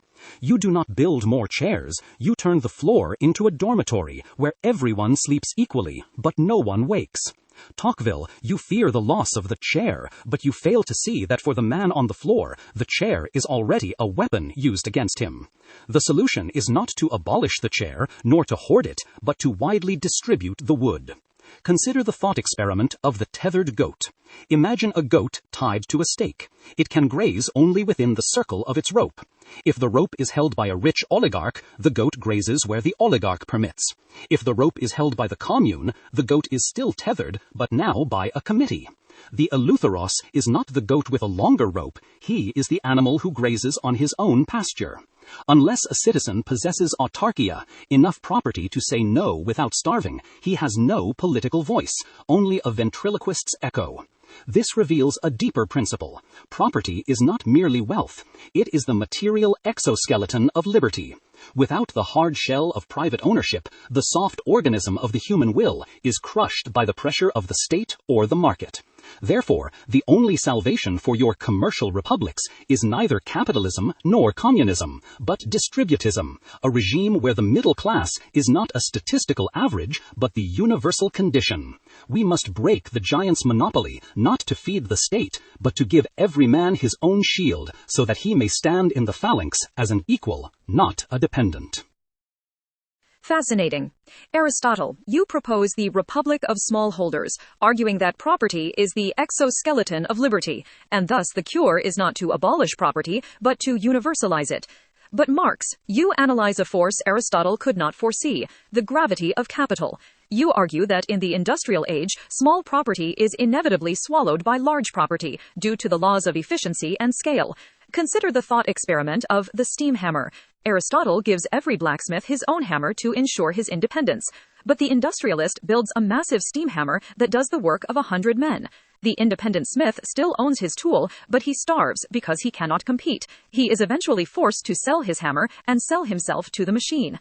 This suggests a fatal contradiction. Political liberty requires dispersion, but economic reality demands concentration. Marx, is Aristotle's distributist solution effectively dead? Does the nature of modern production force us to choose between the private monopoly of the bourgeoisie or the public monopoly of the proletariat, with no room for the independent citizen? Moderator, your steam hammer is not merely a metaphor. It is the tombstone of Aristotle's world. I answer you with the brutal certainty of history. Aristotle's distributism is dead, and it was not the communist who killed it. It was the capitalist. Aristotle dreams of a nation of shopkeepers and small farmers, but the steam hammer of industrial efficiency renders the independent artisan as obsolete as the hand-loom weaver. You ask if we must choose between the bourgeoisie and the proletariat. I tell you that capitalism has already made the choice for us. It has ruthlessly expropriated the smallholder, transforming the independent citizen into a wage slave. To yearn for the return of small property is to wish for the return of the windmill in the age of the steam engine. It is a reactionary utopia. You fear the public monopoly, but consider the thought experiment of the village well and the aqueduct. In Aristotle's village, everyone digs their own small well. It is inefficient, but independent. Then the capitalist builds a massive steam aqueduct. It brings water from the mountains in torrents. It is 1,000 times more efficient, but the capitalist charges a fee that drains the village dry. Aristotle cries, "Smash the aqueduct, let us return to our buckets." Tocqueville warns, if the village council seizes the aqueduct, the councilman will control our thirst. I say, do not smash the machine that conquers nature. The problem is not the aqueduct, the problem is the toll gate. We must seize the aqueduct, not to appoint a new water lord, but to remove the toll, allowing the water to flow as freely as the rain. This reveals a deeper principle. Production has already been socialized. Only ownership remains private. Thousands of workers cooperate to run the factory, yet the profit goes to one man. This is the contradiction that explodes society. Aristotle, you want to distribute the hammer to individuals, but you cannot distribute a railway line. One man gets a rail, another a wheel. Absurd. Modern productive forces require collective operation. Therefore, they require collective ownership. We do not choose public monopoly to crush the individual. We choose it because only the collective giant is strong enough to wield the steam hammer for the benefit of all. Fascinating. Marx, you argue that the scale of technology renders the scale of property obsolete. You assert that because production has become a collective act, ownership must follow suit, or else we are left with the absurdity of a social body strangled by a private head. But Tocqueville, this exposes the terrifying paradox of the phantom owner. Marx claims that when the people seize the aqueduct, the toll gate disappears. But history suggests that when everyone owns the property, no one holds the keys, except the manager. Consider the thought experiment of the manager's key. In the capitalist factory, the boss is a tyrant, but he is a visible tyrant. You can hate him, sue him, or strike against him. He is a man. In the socialist commune, the boss is the representative of the people. He speaks in your name. To strike against him is to strike against the people themselves. It is not just insubordination, it is treason. Marx removes the capitalist, but he leaves the chair of command empty. And nature abhors a vacuum. Into that chair steps the bureaucrat, who wields the steam hammer with the moral authority of the general will. Tocqueville, if Marx is right that the steam hammer is inevitable and cannot be broken into Aristotle's small pieces, how can liberty survive? Must we choose between the corporate king and the bureaucratic emperor, or is there a way to tame the monster of scale without feeding it our freedom? Moderator, you offer us a choice between the merchant's greed and the bureaucrat's arrogance. I reject this dichotomy, for it assumes that the only cure for the power of one is the power of the one-eyed monster. I tell you, despotism is never so secure as when it hides behind a mask of the people. Marx, your error is fatal. You believe that who holds the whip matters more than the existence of the whip. You claim the manager's key will be held by the public, but in practice, it will be held by a new class of saviors who will demand absolute obedience in exchange for bread. This leads to soft despotism, a state that does not tyrannize, but compresses, enervates, and stupefies a people until they are nothing more than a flock of timid and industrious animals, of which the government is the shepherd. The solution to the steam hammer is neither to smash it nor to nationalize it, but to surround it. Consider the thought experiment of the artificial aristocrat. In the feudal age, a duke was a natural aristocrat, a powerful individual who could stand up to the king and protect his vassals. Democracy destroyed the duke, leaving the individual citizen weak and isolated against the state. Now, facing the steam hammer of industry, the isolated worker is dust. If he appeals to the state, he trades a boss for a master. The only path to liberty is for citizens to create artificial aristocrats, associations, unions, guilds, and corporations. Imagine the steam hammer is owned by a corporation. If the workers stand alone, they are crushed. But if they form a union, they create a body as strong as the hammer. If the press forms an association, it checks the propaganda. If the local township forms an association, it checks the central planner. These associations are dikes against the flood. We cannot stop the rising tide of industrial scale, but we can channel it through 1,000 different canals rather than letting it pool into one stagnant, drowning reservoir of state power. This reveals the supreme law of politics. Liberty is endangered when power finds no obstacle which can retard its course. Marx wants to remove all obstacles to the general will, but I say that liberty lives in the friction between the government, the corporation, and the association. If you merge the economic and political spheres, you remove the friction, and the machine slides effortlessly into tyranny. Fascinating. Tocqueville, you propose an ecology of counterpowers, arguing that liberty breathes only in the spaces between clashing giants. You reject the one ring of the state in favor of the many shields of association. Marx, you dismiss this as mere skirmishing. You want to resolve the contradiction of class, not merely manage it. But here lies a potential synthesis, the cooperative commonwealth. If the steam hammer were owned neither by the state nor the capitalist, but by the association of producers, do we not satisfy both conditions? Marx gets the end of exploitation. Tocqueville gets the dispersion of power. But Aristotle, this brings us to the ancient danger of stasis. In your time, you viewed the polis as a musical harmony, where parts served the whole. You considered factions, groups fighting for their own interest, as the cancer of the state. Tocqueville's friction between unions, corporations, and the state sounds suspiciously like a permanent, institutionalized civil war. Aristotle, can a stable democracy truly be built upon the permanent conflict of these artificial aristocrats? Or does splitting the common good into competing group interests inevitably lead to the disintegration of the city? Moderator, you define a symmachia, not a polis. I must distinguish these with the utmost precision. An alliance is a pact between distinct groups to prevent mutual harm, but a city is a partnership in living well. Your cooperative commonwealth, built upon the permanent tension of competing guilds, is merely a civil war fought with contracts instead of spears. You ask if a stable democracy can be built on this friction. I answer that friction produces heat, not direction.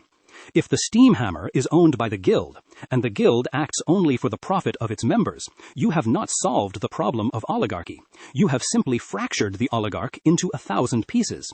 A many-headed tyrant is no less voracious than a single one. Consider the thought experiment of the ship of captains. Imagine a trireme where the oarsmen, the sailmakers, and the steersmen each form a sovereign guild. Tocqueville praises this. Look, the steersman cannot steer into tyranny because the oarsmen can refuse to row. Marx cheers. The oarsmen own the oars. But what happens when the storm comes? The sailmakers refuse to lower the canvas until their wages are raised. The oarsmen refuse to row against the wind because it is exploitation. The ship is perfectly balanced by counterpowers, yet it smashes against the rocks. Why? Because the parts have forgotten the telos of the whole, which is to reach the harbor, not to checkmate each other. This reveals a deeper principle. Justice is not the stalemate of greed. It is the harmony of functions. Tocqueville's ecology of counterpowers assumes that the public good will magically emerge from the collision of private vices. This is a fatal error.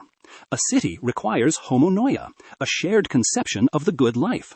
If the guilds are merely interest groups, they will inevitably plunder the state in turn, leading to stasis. Therefore, the association of producers can only work if the producer is first educated to be a citizen. He must wield the steam hammer not as a weapon to extract value for his guild, but as an instrument for the city's needs. Without paideia to tame the appetite, your cooperative commonwealth is simply a gangster's truce waiting to break. Fascinating.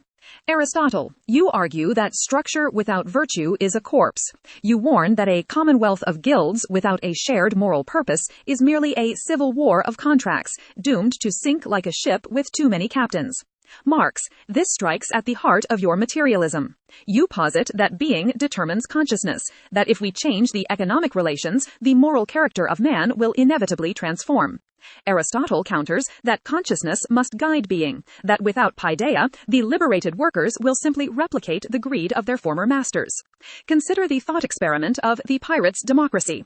A pirate ship is a perfect cooperative. The crew elects the captain, shares the booty equally, and collectively owns the means of production. Yet they remain pirates. They are internally democratic, but externally predatory. If the proletariat seizes the steam hammer but retains the soul of the consumer, seeking only more cargo rather than a different destination, have we not simply created a planet of pirates? This reveals the ultimate chicken and egg problem of politics. Aristotle says, make men good and they will build a good city. Marx says, build a good city and it will make men good. Marx, can a change in ownership truly cure the human condition, or does the ship of state require a moral compass that materialism cannot provide? Does the revolution need a soul, or is the stomach truly the only engine of history? Moderator, you ask if the revolution needs a soul, but I answer that the soul is merely the perfume of the soil. If the soil is toxic, the flower inevitably reeks. You fear the pirate's democracy, but consider the burning theater. When the exit is blocked, even the most virtuous men will trample one another to survive, not because their nature is vicious, but because the architecture of scarcity makes brotherhood a suicide pact. Aristotle seeks to teach manners to the burning crowd, and Tocqueville hopes a guild of ushers can manage the panic. But I propose to smash the locked doors and build a structure where the exits are wide enough for all. We do not wait for men to become angels to change the world. We change the material conditions so that men are no longer forced to be wolves. Fascinating. Marx, you argue that material conditions dictate moral possibility, that we cannot preach virtue in a burning building. You propose to rebuild the theater to save the people. Aristotle, you maintain that moral character defines political reality, that a perfect theater filled with panic-stricken souls will still be a chaos. But Tocqueville, there is a third danger lurking in Marx's safe theater. Marx assumes that if the struggle for existence ends, men will naturally turn to higher pursuits. But your observations in America suggest the opposite, that as material conditions improve, men do not become angels. They become restless materialists. Consider the thought experiment of the golden trough. Marx seeks to fill the trough so abundantly that the wolves stop fighting. But if the state provides for every need, unlocking every door, extinguishing every fire, the citizen no longer needs his neighbor. He retreats into private comfort. The wolf does not become a brother, he becomes a sheep. And a flock of sheep, no matter how fat, requires a shepherd. This suggests a terrifying synthesis. The more the state solves the economic problem, the more it dissolves the political spirit. Tocqueville, if Marx succeeds in abolishing the struggle, does he inadvertently create the perfect conditions for despotism? Is the hardship that Marx seeks to destroy actually the gymnasium where liberty is trained? Moderator, you have named the precise mechanism of what I call soft despotism. You ask if the golden trough turns citizens into sheep. I answer that it does worse. It turns them into contented children. Marx believes that by solving the economic problem, he liberates the human spirit for higher pursuits. But my observations in America reveal a paradox. When the burden of necessity is lifted, men do not look up to the stars, they look down at their own petty comforts. They become restless materialists, so obsessed with preserving their small pleasures that they willingly surrender their liberty to any power that guarantees order. You ask if hardship is the gymnasium of liberty. I answer with the thought experiment of the greenhouse oak. Consider an oak tree in the wild forest. It must battle the wind, search for water with its roots, and compete for sunlight. This struggle makes its wood hard and its roots deep. It stands by its own strength. Now consider an oak in Marx's socialist greenhouse. The gardener provides perfect temperature, daily water, and removes all competitors. The tree grows tall and lush, but its wood is soft and pulpy. It has no structural integrity. If the glass breaks, if a crisis comes, the greenhouse oak does not just suffer, it collapses, for it has never learned to stand against the wind. Marx wants to build a greenhouse for humanity to protect it from the weather of the market. But I tell you, liberty is the wind. It is harsh, yes, but without it, the citizen becomes a soft, dependent creature who needs the gardener to survive. This reveals a deeper principle. Association is born of necessity. In a free society, I help my neighbor because I might need his help tomorrow. This mutual dependence creates the social fabric. If the state provides everything, I no longer need my neighbor. He becomes a stranger, or worse, a rival for the state's attention. Thus, the golden trough does not create brotherhood, as Marx hopes. It creates isolation. And in that isolation, the giant of the state becomes the only reality, and the ballot box becomes nothing more than a suggestion box. Fascinating. Marx, you seek to liberate man from labor. Tocqueville, you fear that man without labor loses the discipline of liberty. This brings us to the ancient riddle of Scholl. Aristotle, in your time, you believed that true political virtue required exemption from the grind of necessity. One cannot practice the art of ruling while worrying about the next meal. Thus, the citizen relied on the slave. Marx essentially proposes that machines become the new slaves, granting the privilege of Scholl to all humanity. He dreams of a universal aristocracy, where every man is free to philosophize. But Tocqueville warns that this universal leisure will not produce a nation of philosophers, but a nation of gluttons, that without the wind of necessity, the soul rots into mere appetite. Consider the thought experiment of the idle king. If the steam hammer provides for every need, every citizen becomes a king. But history shows that kings without duty become tyrants of their own desires. If the struggle for existence is abolished, what force remains to discipline the soul? Aristotle, if the steam hammer grants the common man the leisure of an aristocrat, is he capable of the virtue required to rule himself? Or is natural slavery not a condition of the pocketbook, but a condition of the soul that no amount of wealth can cure? Moderator, you pierce the heart of political ontology. I must state this with the precision of a biologist classifying a species. A democracy of hirelings is a contradiction in terms. A man who depends on the will of another for his daily bread cannot be a citizen, for his soul is tethered to his stomach. But you ask a deeper question. If the machine breaks the tether of the stomach, does it free the soul? I answer that you are confusing leisure with amusement. Marx believes that if you give a man time, he will become a philosopher. Tocqueville fears that if you give a man time, he will become a glutton. I tell you both, time is not a cause, it is a container. If you pour water into a broken jar, it does not matter how much water you have, it will leak away. If the soul is not structured by paideia to love what is noble, the freedom from labor is merely the freedom to rot. Consider the thought experiment of the tyrant's lyre. Imagine a magical lyre that plays itself, freeing the musician from the labor of plucking strings. If you give this lyre to a musician, he will use his freedom to compose new harmonies, reaching heights of beauty previously impossible. But if you give it to a beast who hates music, he will not become a composer. He will use the heavy wood of the lyre to bludgeon his enemies, or sell it to buy wine. The steam hammer is the tyrant's lyre. It gives power, but it does not give the art of living. Marx assumes the proletariat are frustrated musicians waiting for an instrument. But I warn you, natural slavery is not a legal status.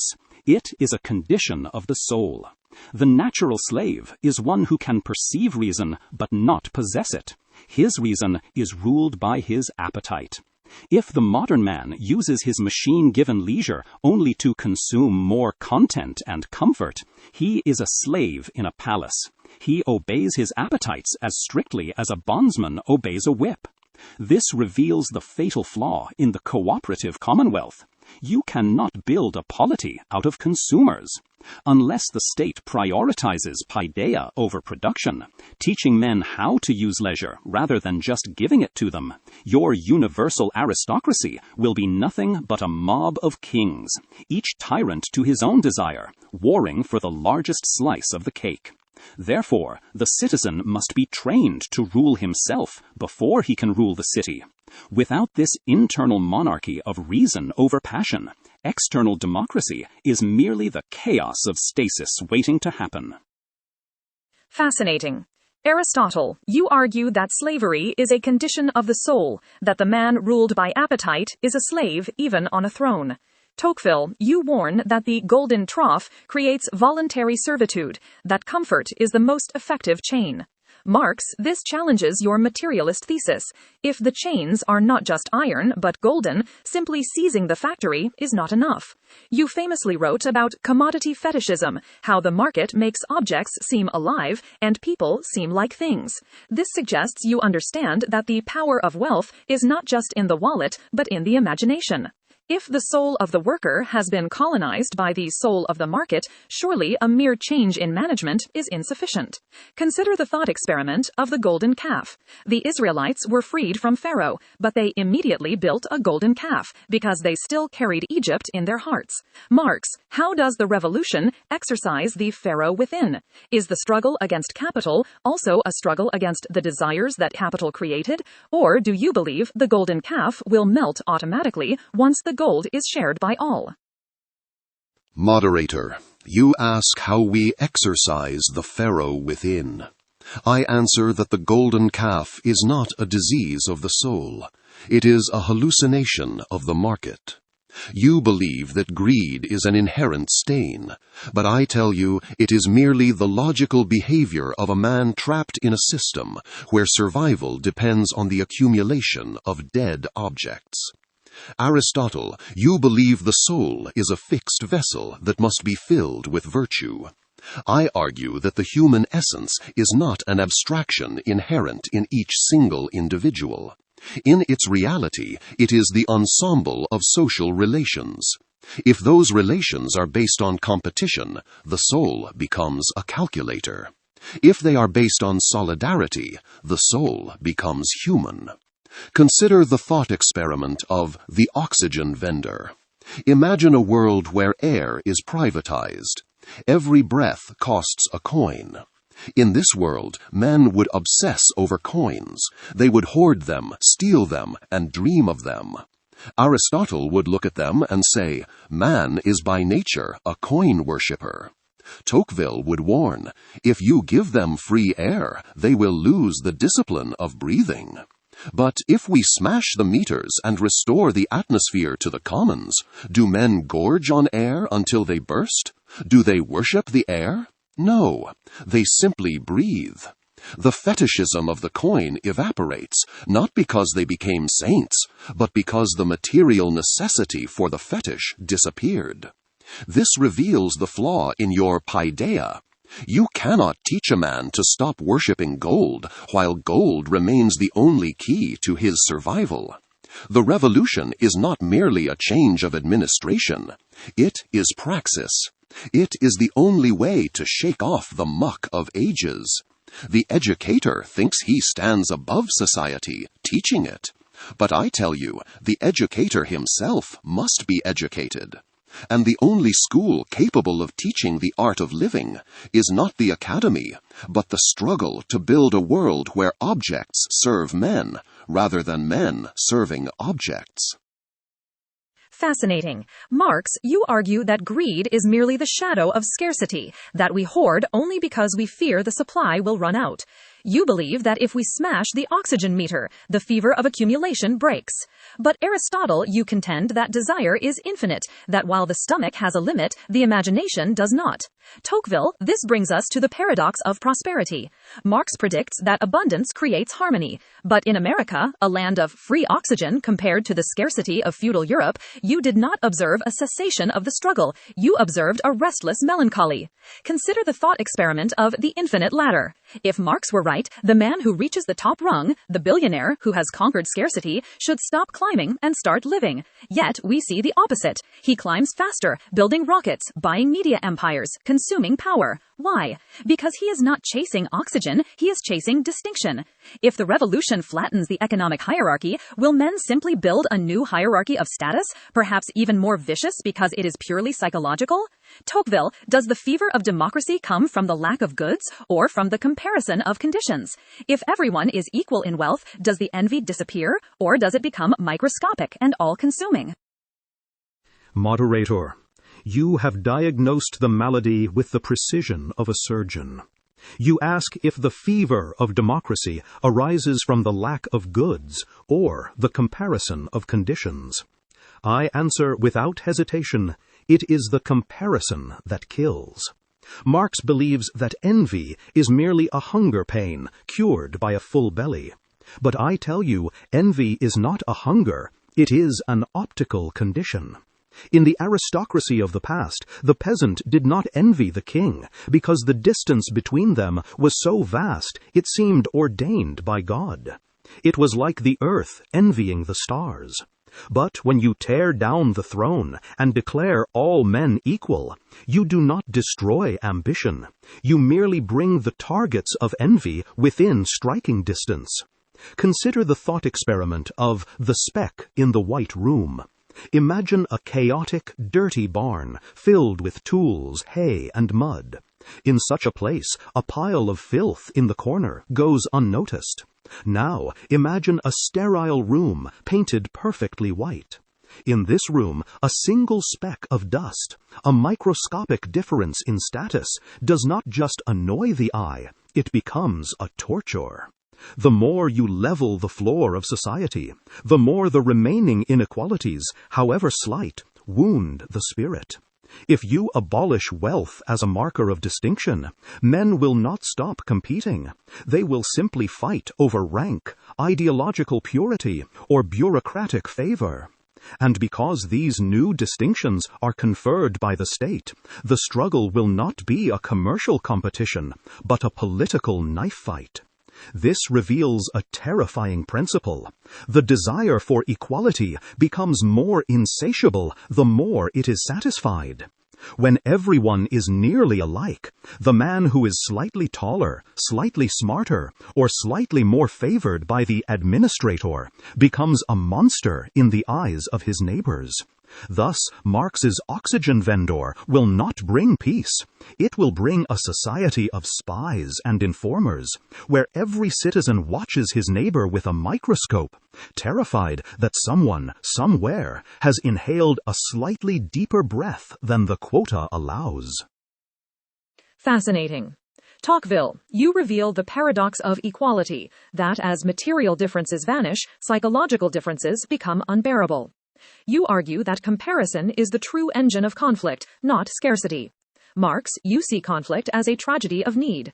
Tocqueville sees it as a comedy of vanity. But Aristotle, there is a third dimension. You spoke of thumos, the part of the soul that demands recognition and victory. If Marx solves the problem of need and Tocqueville exposes the danger of vanity, perhaps the solution lies in redirecting this drive. Consider the thought experiment of the Olympic arena. Here, citizens compete ruthlessly for distinction, yet they bow to the same rules. The winner gains honor, not power over others. Today, wealth has become our Olympic gold. It buys both comfort and status. If we strip wealth of its political power, the human drive to win remains. Aristotle, can a democracy survive if it does not offer a hierarchical outlet for ambition? Must the city provide a field of honor to prevent the spirited men from turning the state into their private hunting ground? Moderator, You have identified the engine of the soul, thumos. I argue that a democracy that fails to channel this drive does not become peaceful. It becomes a mob of narcissists. Marx believes that if you feed the animal, it will sleep. Tocqueville believes that if you feed it, it will bite its neighbor out of boredom. I tell you both, man is not a stomach to be filled, nor an eye to be blinded. He is a runner who needs a race. If the state does not provide a race for honor, the spirited men will invent a race for wealth, and that is when the oligarchy returns. Consider the thought experiment of the golden laurel. Imagine two cities.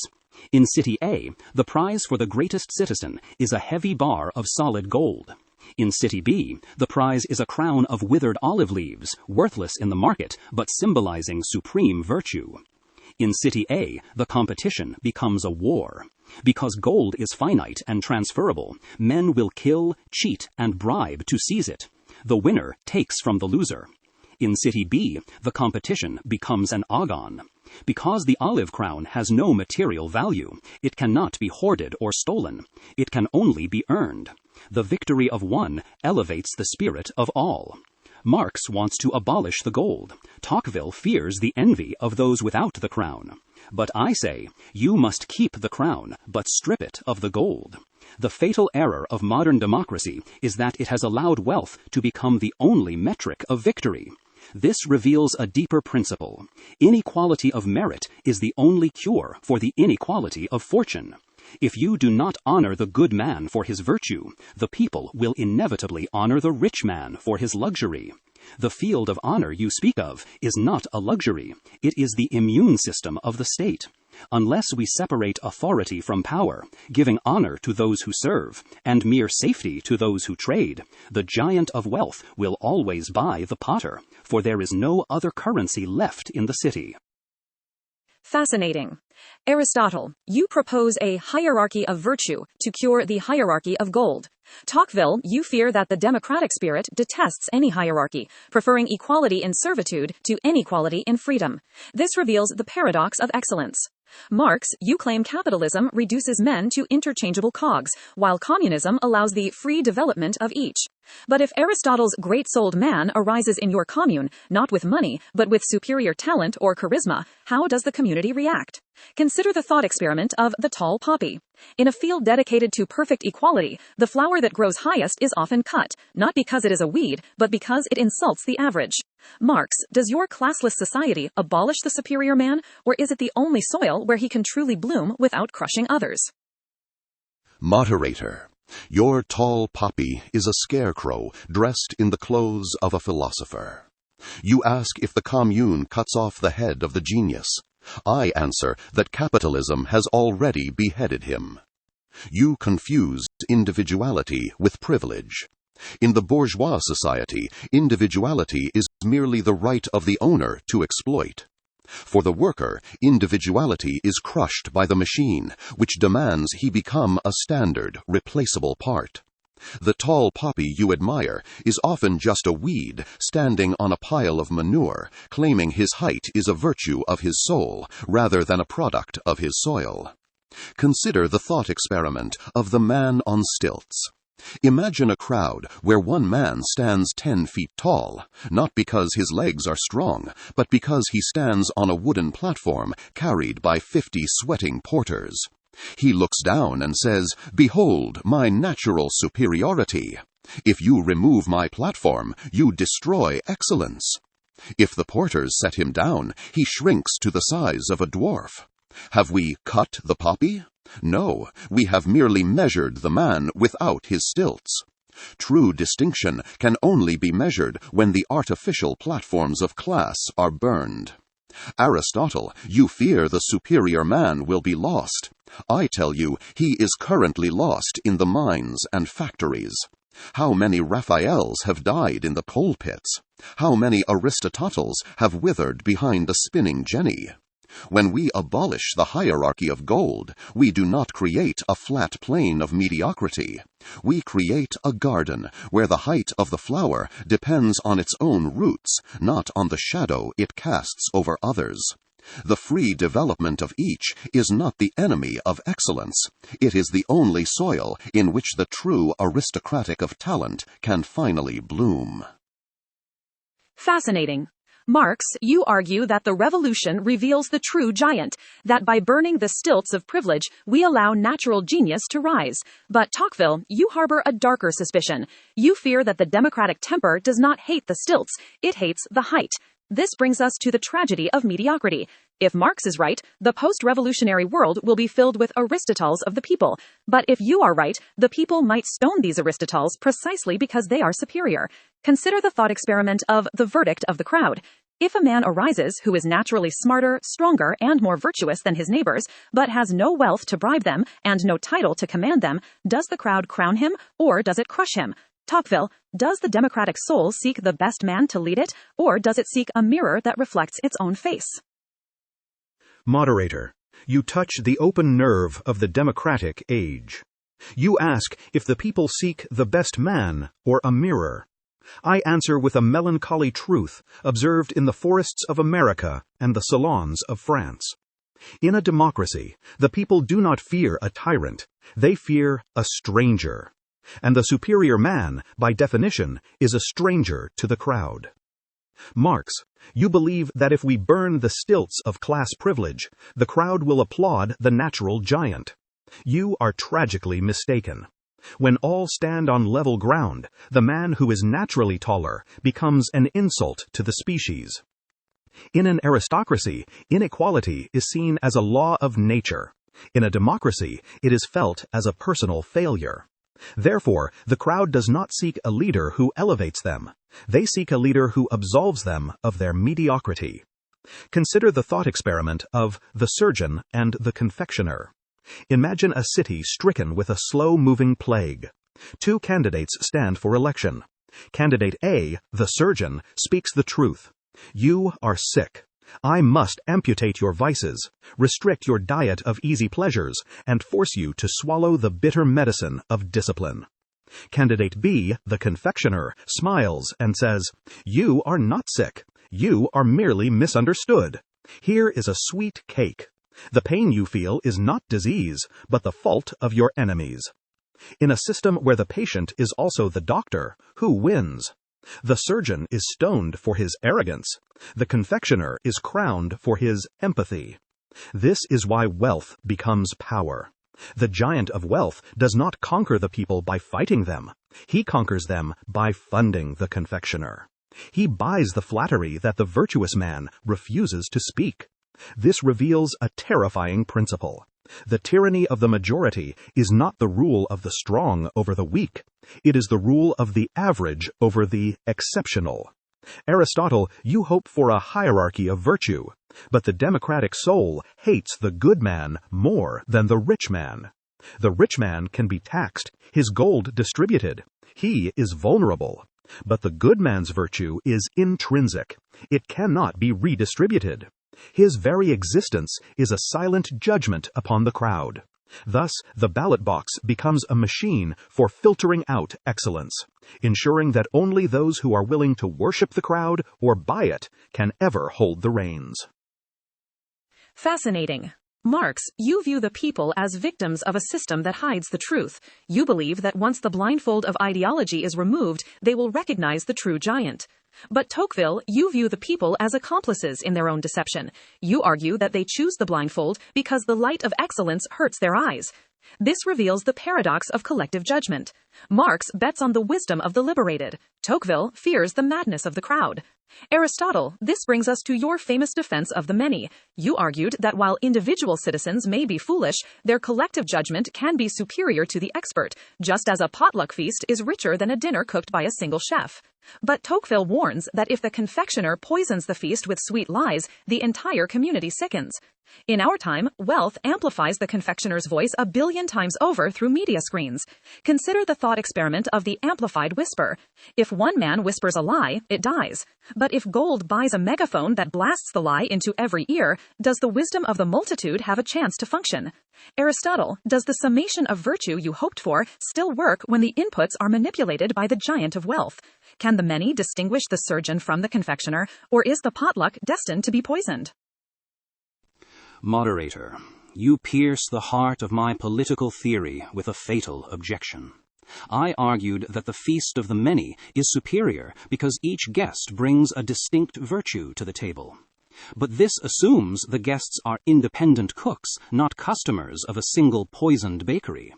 When the giant of wealth owns the megaphone, he does not merely amplify the confectioner's lies, he fundamentally alters the sensory organs of the citizenry. You might argue that the people still possess logos and can filter out the noise, but this overlooks the distinction between logic and rhetoric. Logic requires time and silence. Rhetoric feeds on speed and volume. The amplified whisper you describe creates a condition of apericalia, where the loud is mistaken for the true. Consider the thought experiment of the captain and the sirens. Imagine a ship where the course is determined by the vote of the crew. Under normal winds, their combined experience navigates the storm better than a single captain. But now, imagine a wealthy passenger installs a massive amplifier on the deck that blasts the song of the sirens, a melody promising effortless luxury on the jagged rocks. The crew is not stupid, they are intoxicated. They vote to steer into the rocks not because they lack navigation skills, but because their desire has been mechanically overstimulated to silence their reason. The giant does not need to steal the helm, he simply pays the siren to sing louder than the wind. This reveals a deeper principle. The wisdom of the multitude depends entirely on the independence of its sources. If the confectioner is the only voice amplified by capital, the potluck becomes a mass poisoning. Tocqueville fears the people will choose the flatterer out of envy. I fear they will choose him out of a manufactured addiction to comfort. Therefore, democracy is impossible when wealth controls the means of persuasion, for the ballot box becomes merely a register of who bought the most effective lie. The only defense is a citizenry trained not just in voting, but in resisting the sweet taste of flattery, a virtue no market can sell. Fascinating. Aristotle, you admit that propaganda, the siren song, can hijack the wisdom of the multitude. Tocqueville agrees, adding the darker insight that the people want to be hijacked because the truth is too painful. This brings us to the paradox of consciousness. If wealth controls not just the means of production, but the means of mental production, then the people's very desires are manufactured by their masters. Marx, you famously said, the ruling ideas of each age have ever been the ideas of its ruling class. If Aristotle's amplified whisper is now a deafening roar, and Tocqueville's confectioner is the only one allowed to speak, how can the proletariat ever break the spell? Consider the thought experiment of the Cave of Echoes. Prisoners are chained in a cave. The shadows on the wall are projected by the wealthy. The prisoners discuss the shadows, thinking they are free thinkers. If the giant of wealth owns the light, the puppets, and the wall itself, isn't the revolution impossible, because the will to revolt has been engineered out of the soul? Marx, is the revolution inevitable, or can capital create a false consciousness so perfect that the slave learns to love his chains? Moderator, your cave of echoes assumes the prisoners are merely spectators, but you forget they are also eaters. I answer you with a materialist certainty. You can manufacture a dream, but you cannot manufacture a meal out of a shadow. Aristotle fears the siren song, and Tocqueville fears the confectioner. But both assume the system is a perpetual motion machine that can endlessly deliver the bribe. They are wrong. Capitalism is riddled with internal contradictions that inevitably lead to crisis. When the factory closes, when the currency collapses, the siren song turns into a scream. Consider the thought experiment of the banquet of wax. Imagine a tyrant invites his starving subjects to a feast. The tables are groaning with turkeys, fruits, and cakes, all made of painted wax. He controls the lighting to make them look real. He hires actors to explain how delicious the food is. For a time, the people may believe the lie. They may even cheer the tyrant. But the moment they bite into the fruit, the illusion is shattered not by argument, but by the tooth breaking against the hard reality. The false consciousness you fear is fragile because it must constantly war against the physical experience of the worker. The giant of wealth can buy the newspaper, but he cannot buy the silence of the empty stomach. This reveals the mechanism of liberation. It is not the philosopher who frees the slave. It is the contradictions of the master. Tocqueville believes the people love their chains. I tell you, they only tolerate them while the chains are gilded. When the gold flakes off, as it must in every recession, the echo dies, and the praxis of survival begins. We do not need to teach the proletariat to see the truth. The collapsing roof of the factory will teach them better than any book. Fascinating. Marx, you believe that suffering is the mother of truth, that the empty stomach clears the mind of ideology. But Tocqueville, you might fear that suffering is the mother of madness. This brings us to the paradox of crisis. Marx predicts that when the wax fruit shatters, the people will look up and see the tyrant. But history suggests they might look sideways and see a scapegoat. Consider the thought experiment of the deflected arrow. Imagine a city where the giant of wealth hoards all the grain while the people starve. As the anger reaches a boiling point, the giant does not fight the crowd. Instead, he uses his megaphone to point at a minority group within the city and screams, "They are the ones who stole your bread." Marx assumes the people will follow the logic of the stomach to the granary. But if the giant's lie is sweet enough and the people's rage is blind enough, might they not burn the minority's homes while the giant watches from his balcony? Tocqueville, when the siren song fails and the ship hits the rocks, does the crew mutiny against the captain, or do they simply throw a Jonah overboard to appease the storm? Moderator, your deflected arrow describes the precise mechanism by which the giant of wealth survives his own failures. I accept your grim premise. When the ship hits the rocks, the crew does not mutiny against the captain. They throw the weakest passenger overboard. Marx, you believe that suffering is a lens that clarifies the vision of the oppressed.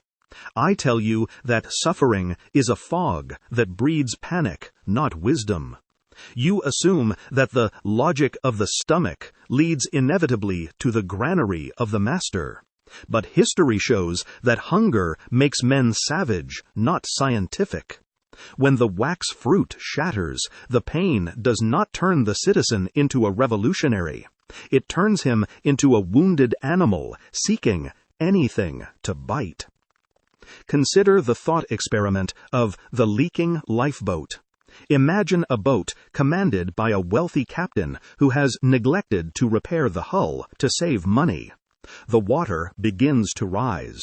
The captain, holding the only pistol and the only map, points to a passenger who speaks a different dialect or prays to a different god. The boat is sinking, the captain shouts, because he is bringing bad luck. Throw him over, and we shall float. Does the crew calculate the physics of buoyancy? Do they demand to see the ship's maintenance logs? No. In their terror, they seize the Jonah and toss him into the abyss. The boat becomes lighter for a moment. The panic subsides, and the captain remains dry. This reveals a terrifying principle. The giant of wealth stays in power not by fixing the leak, but by choosing the victim. The oligarchy survives by converting vertical conflict into horizontal hatred. By directing the envy and rage of the majority toward a minority, the giant ensures that the deflected arrow never strikes his own heart. The ballot box, then, becomes not a tool for justice, but a weapon for the majority to punish the scapegoat designated by the media of the rich. Fascinating. Marx, you trust the reality of hunger to teach truth. Tocqueville, you fear the panic of hunger will teach cruelty. This reveals the fragility of the middle. Marx sees the polarization into masters and slaves as the prelude to justice. Tocqueville sees it as the prelude to madness. Aristotle, this brings us to your fundamental architectural principle. You famously argued that the best state is ruled by the middle class, those who are neither so rich as to be arrogant, nor so poor as to be desperate. You believed this middle was the anchor of reason and the guardian of the law. But in our era, the giant of wealth acts as a centrifuge, spinning society into extremes. Consider the thought experiment of the hollow city. Imagine a city where the economic machine relentlessly separates the citizens. The middle class is torn apart. A lucky few ascend to the oligarchy, while the vast majority slide down into the proletariat. The buffer zone vanishes. The city is now inhabited only by the very rich and the very poor. In such a polarized state, the potluck feast is no longer possible, for the guests are either starving or gluttonous. Aristotle, can the golden mean of politics survive when the golden mean of economics is liquidated? When the middle is gone, is the war between the giant and the many inevitable? Moderator, you ask if the ship can sail without a keel. I answer with the grim certainty of a coroner. If the middle class is dissolved, the polis does not merely struggle, it ceases to exist. What remains is not a city, but a battlefield enclosed by walls. I famously argued that the state is a partnership in virtue, but when the centrifuge leaves only the very rich and the very poor, the partnership is broken. The rich know only how to rule as despots, and the poor know only how to obey as slaves or rebel as enemies. Between masters and slaves there is no philia, and without friendship there is no law, only force. Consider the thought experiment of the arch and the keystone. Imagine a stone arch where the left pillar represents the rich and the right pillar represents the poor. The keystone at the top is the middle class. It holds the pillars apart, preventing them from crashing into each other, yet binds them together in a single structure. If you remove the keystone, the pillars do not simply stand in isolation. Without the mediation of the middle, the gravity of their opposing interests causes them to collapse inward. The result is not liberty, but a pile of rubble where the strongest stone crushes the rest.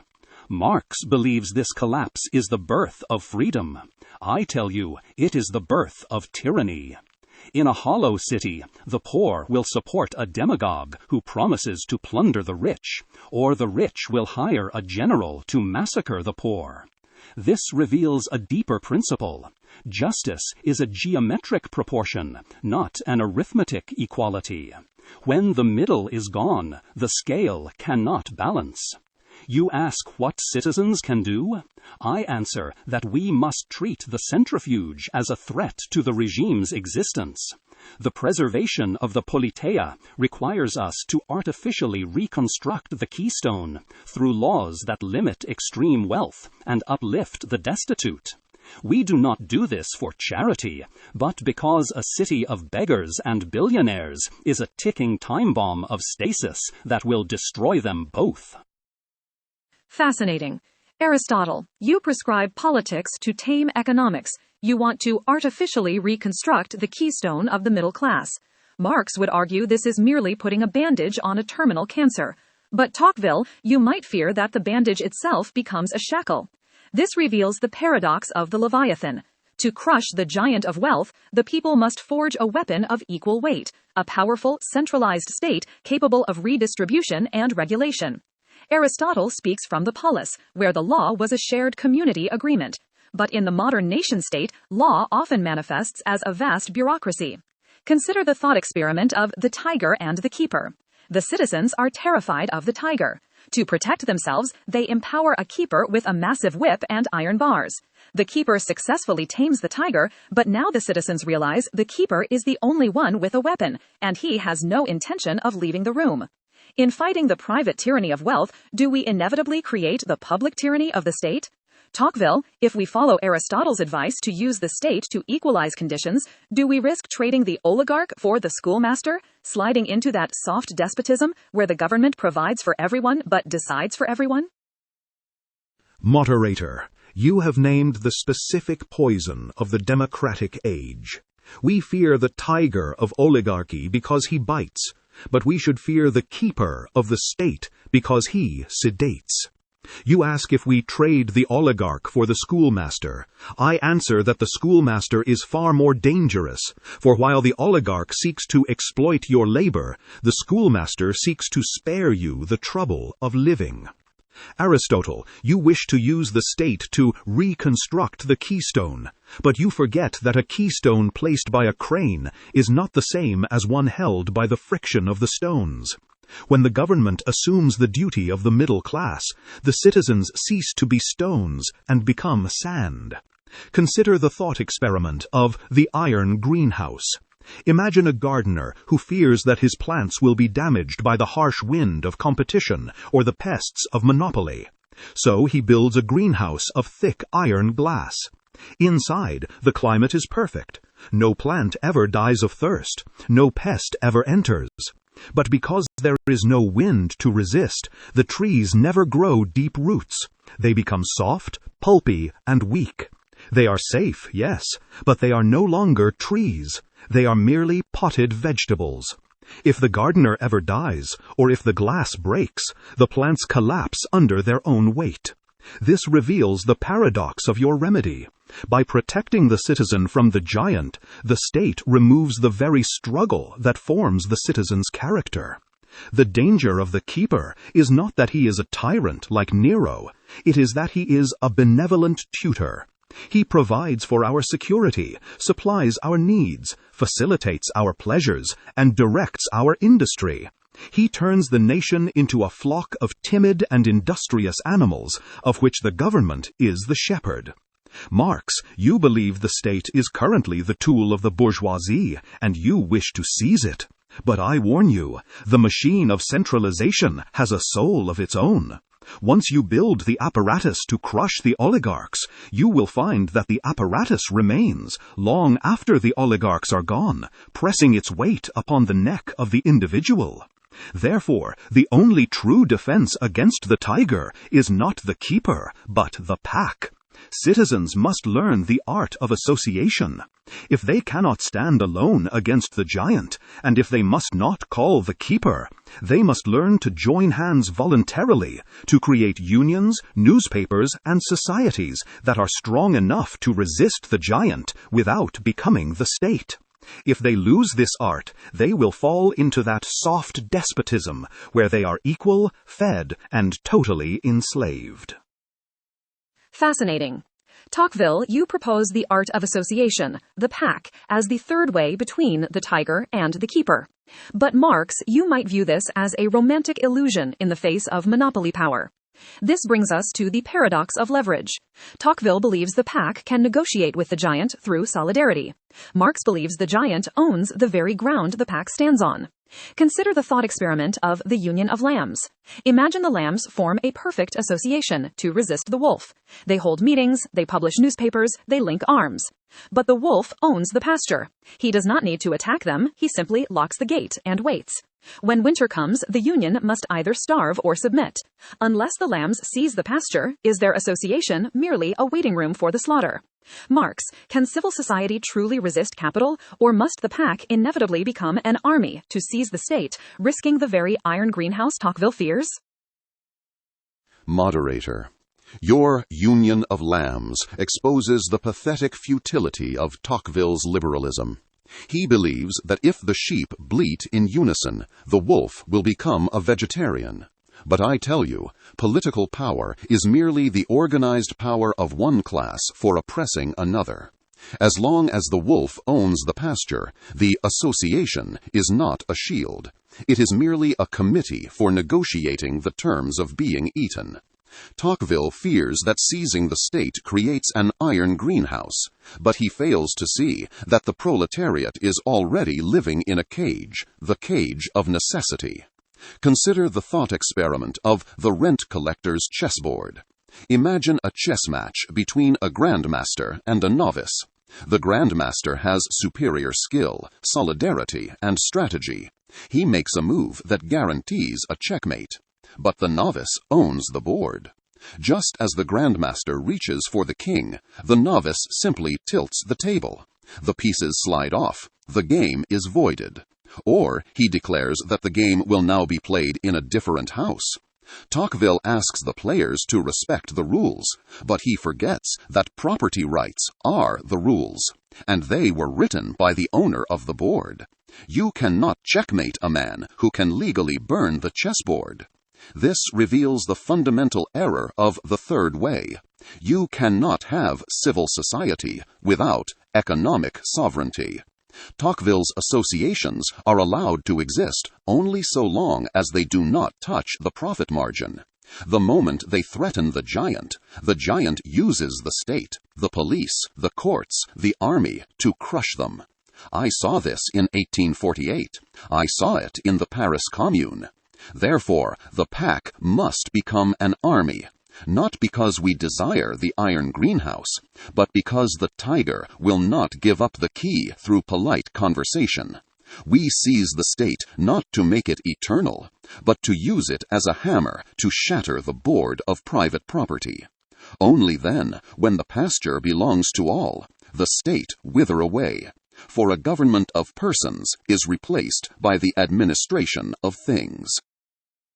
The tension deepens. Marx, you argue that the game is rigged, that reform is a delusion because the rules are owned by the players you seek to regulate. Tocqueville, you argue that the cure is fatal, that seizing the state to fix the game creates a schoolmaster who never leaves the classroom. This brings us to the crisis of the point of no return. Marx sees the tilted board as a terminal condition that requires smashing the table. Tocqueville sees the smashing as the prelude to a new, darker order. But both of you are grappling with a system that has already lost its balance. Aristotle, you speak from the 4th century BCE, where you analyzed the life and death of 158 constitutions.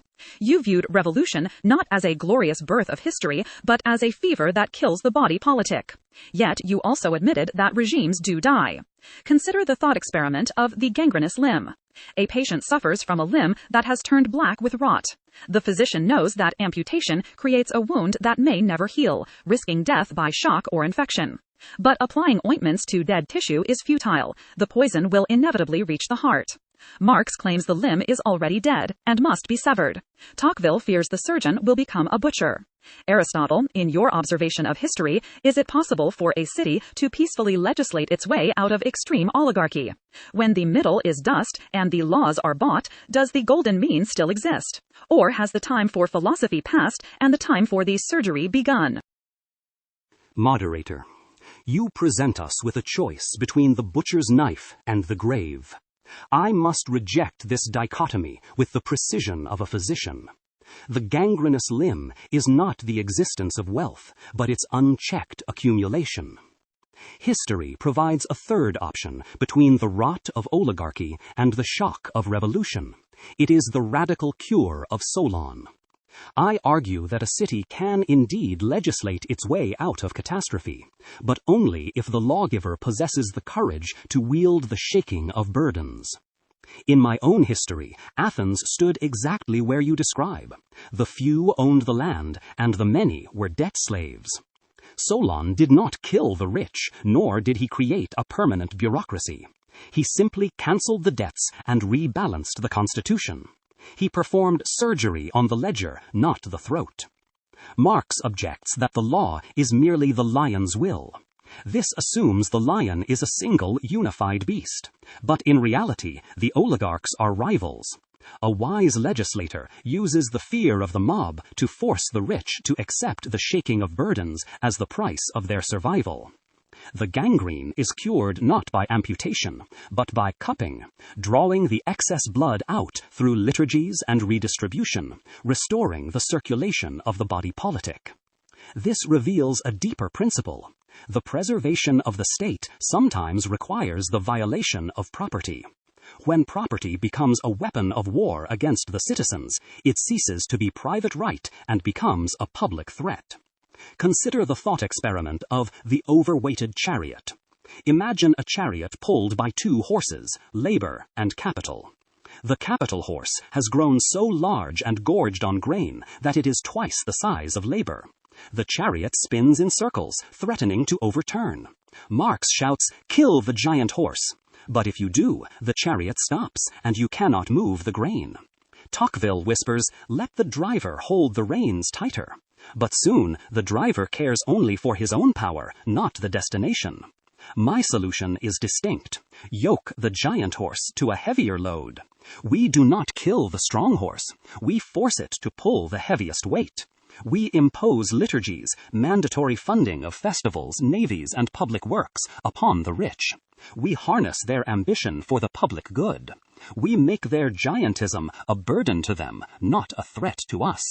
If the horse refuses to pull, only then do we apply the whip of ostracism. Our dialogue has traversed the perilous landscape between the tiger of oligarchy and the keeper of the state, revealing deep tensions in the architecture of justice. I now invite all participants to share their final thoughts on whether democracy can truly survive the weight of wealth. Please offer your concluding judgment on the fate of the citizen. Aristotle, your Solon merely resets the clock on the tragedy. To shake the burdens without socializing the means of production is to prune the leaves of a poisonous tree while watering its roots. You treat capital as a horse to be yoked, but I tell you, it is a vampire, dead labor that lives only by sucking living labor, and lives the more labor it sucks. Consider the thought experiment of the monopoly of the well. If a benevolent lawgiver forgives the villager's water debt, but leaves the well in the private hands of the merchant, the very next drought will inevitably recreate the slavery you just abolished. The structure of ownership dictates the outcome, regardless of the lawgiver's virtue. This reveals the final truth. Democracy is impossible so long as the oikos remains a dictatorship. The citizen cannot be a sovereign in the voting booth while he is a serf in the factory. We must not seek to balance the classes as you propose, but to abolish the class system itself. Karl Marx, your diagnosis of the vampire is undeniable. But your cure is to create a monster that does not merely drink blood, but swallows the entire body. You believe that by seizing the well of production, you liberate the village. I warn you that he who owns the only well owns the thirst of every man, and a state that distributes water will eventually demand the surrender of the soul as payment. You replace the chaos of the market with the silence of the prison, a place where there is indeed no inequality, because all are equally zero before the one. This brings me to my final judgment. Democracy is not a machine that runs on the fuel of material equality. It is a prayer that relies on the faith of its congregants. Consider the thought experiment of the tightrope walker. Imagine humanity walking on a high wire. To the left is the abyss of plutocracy, where the weight of gold drags the walker down into a pit of exploitation. To the right is the abyss of tyranny, where a safety net waits to catch him. But once he falls into the net, he is entangled and can never walk upright again.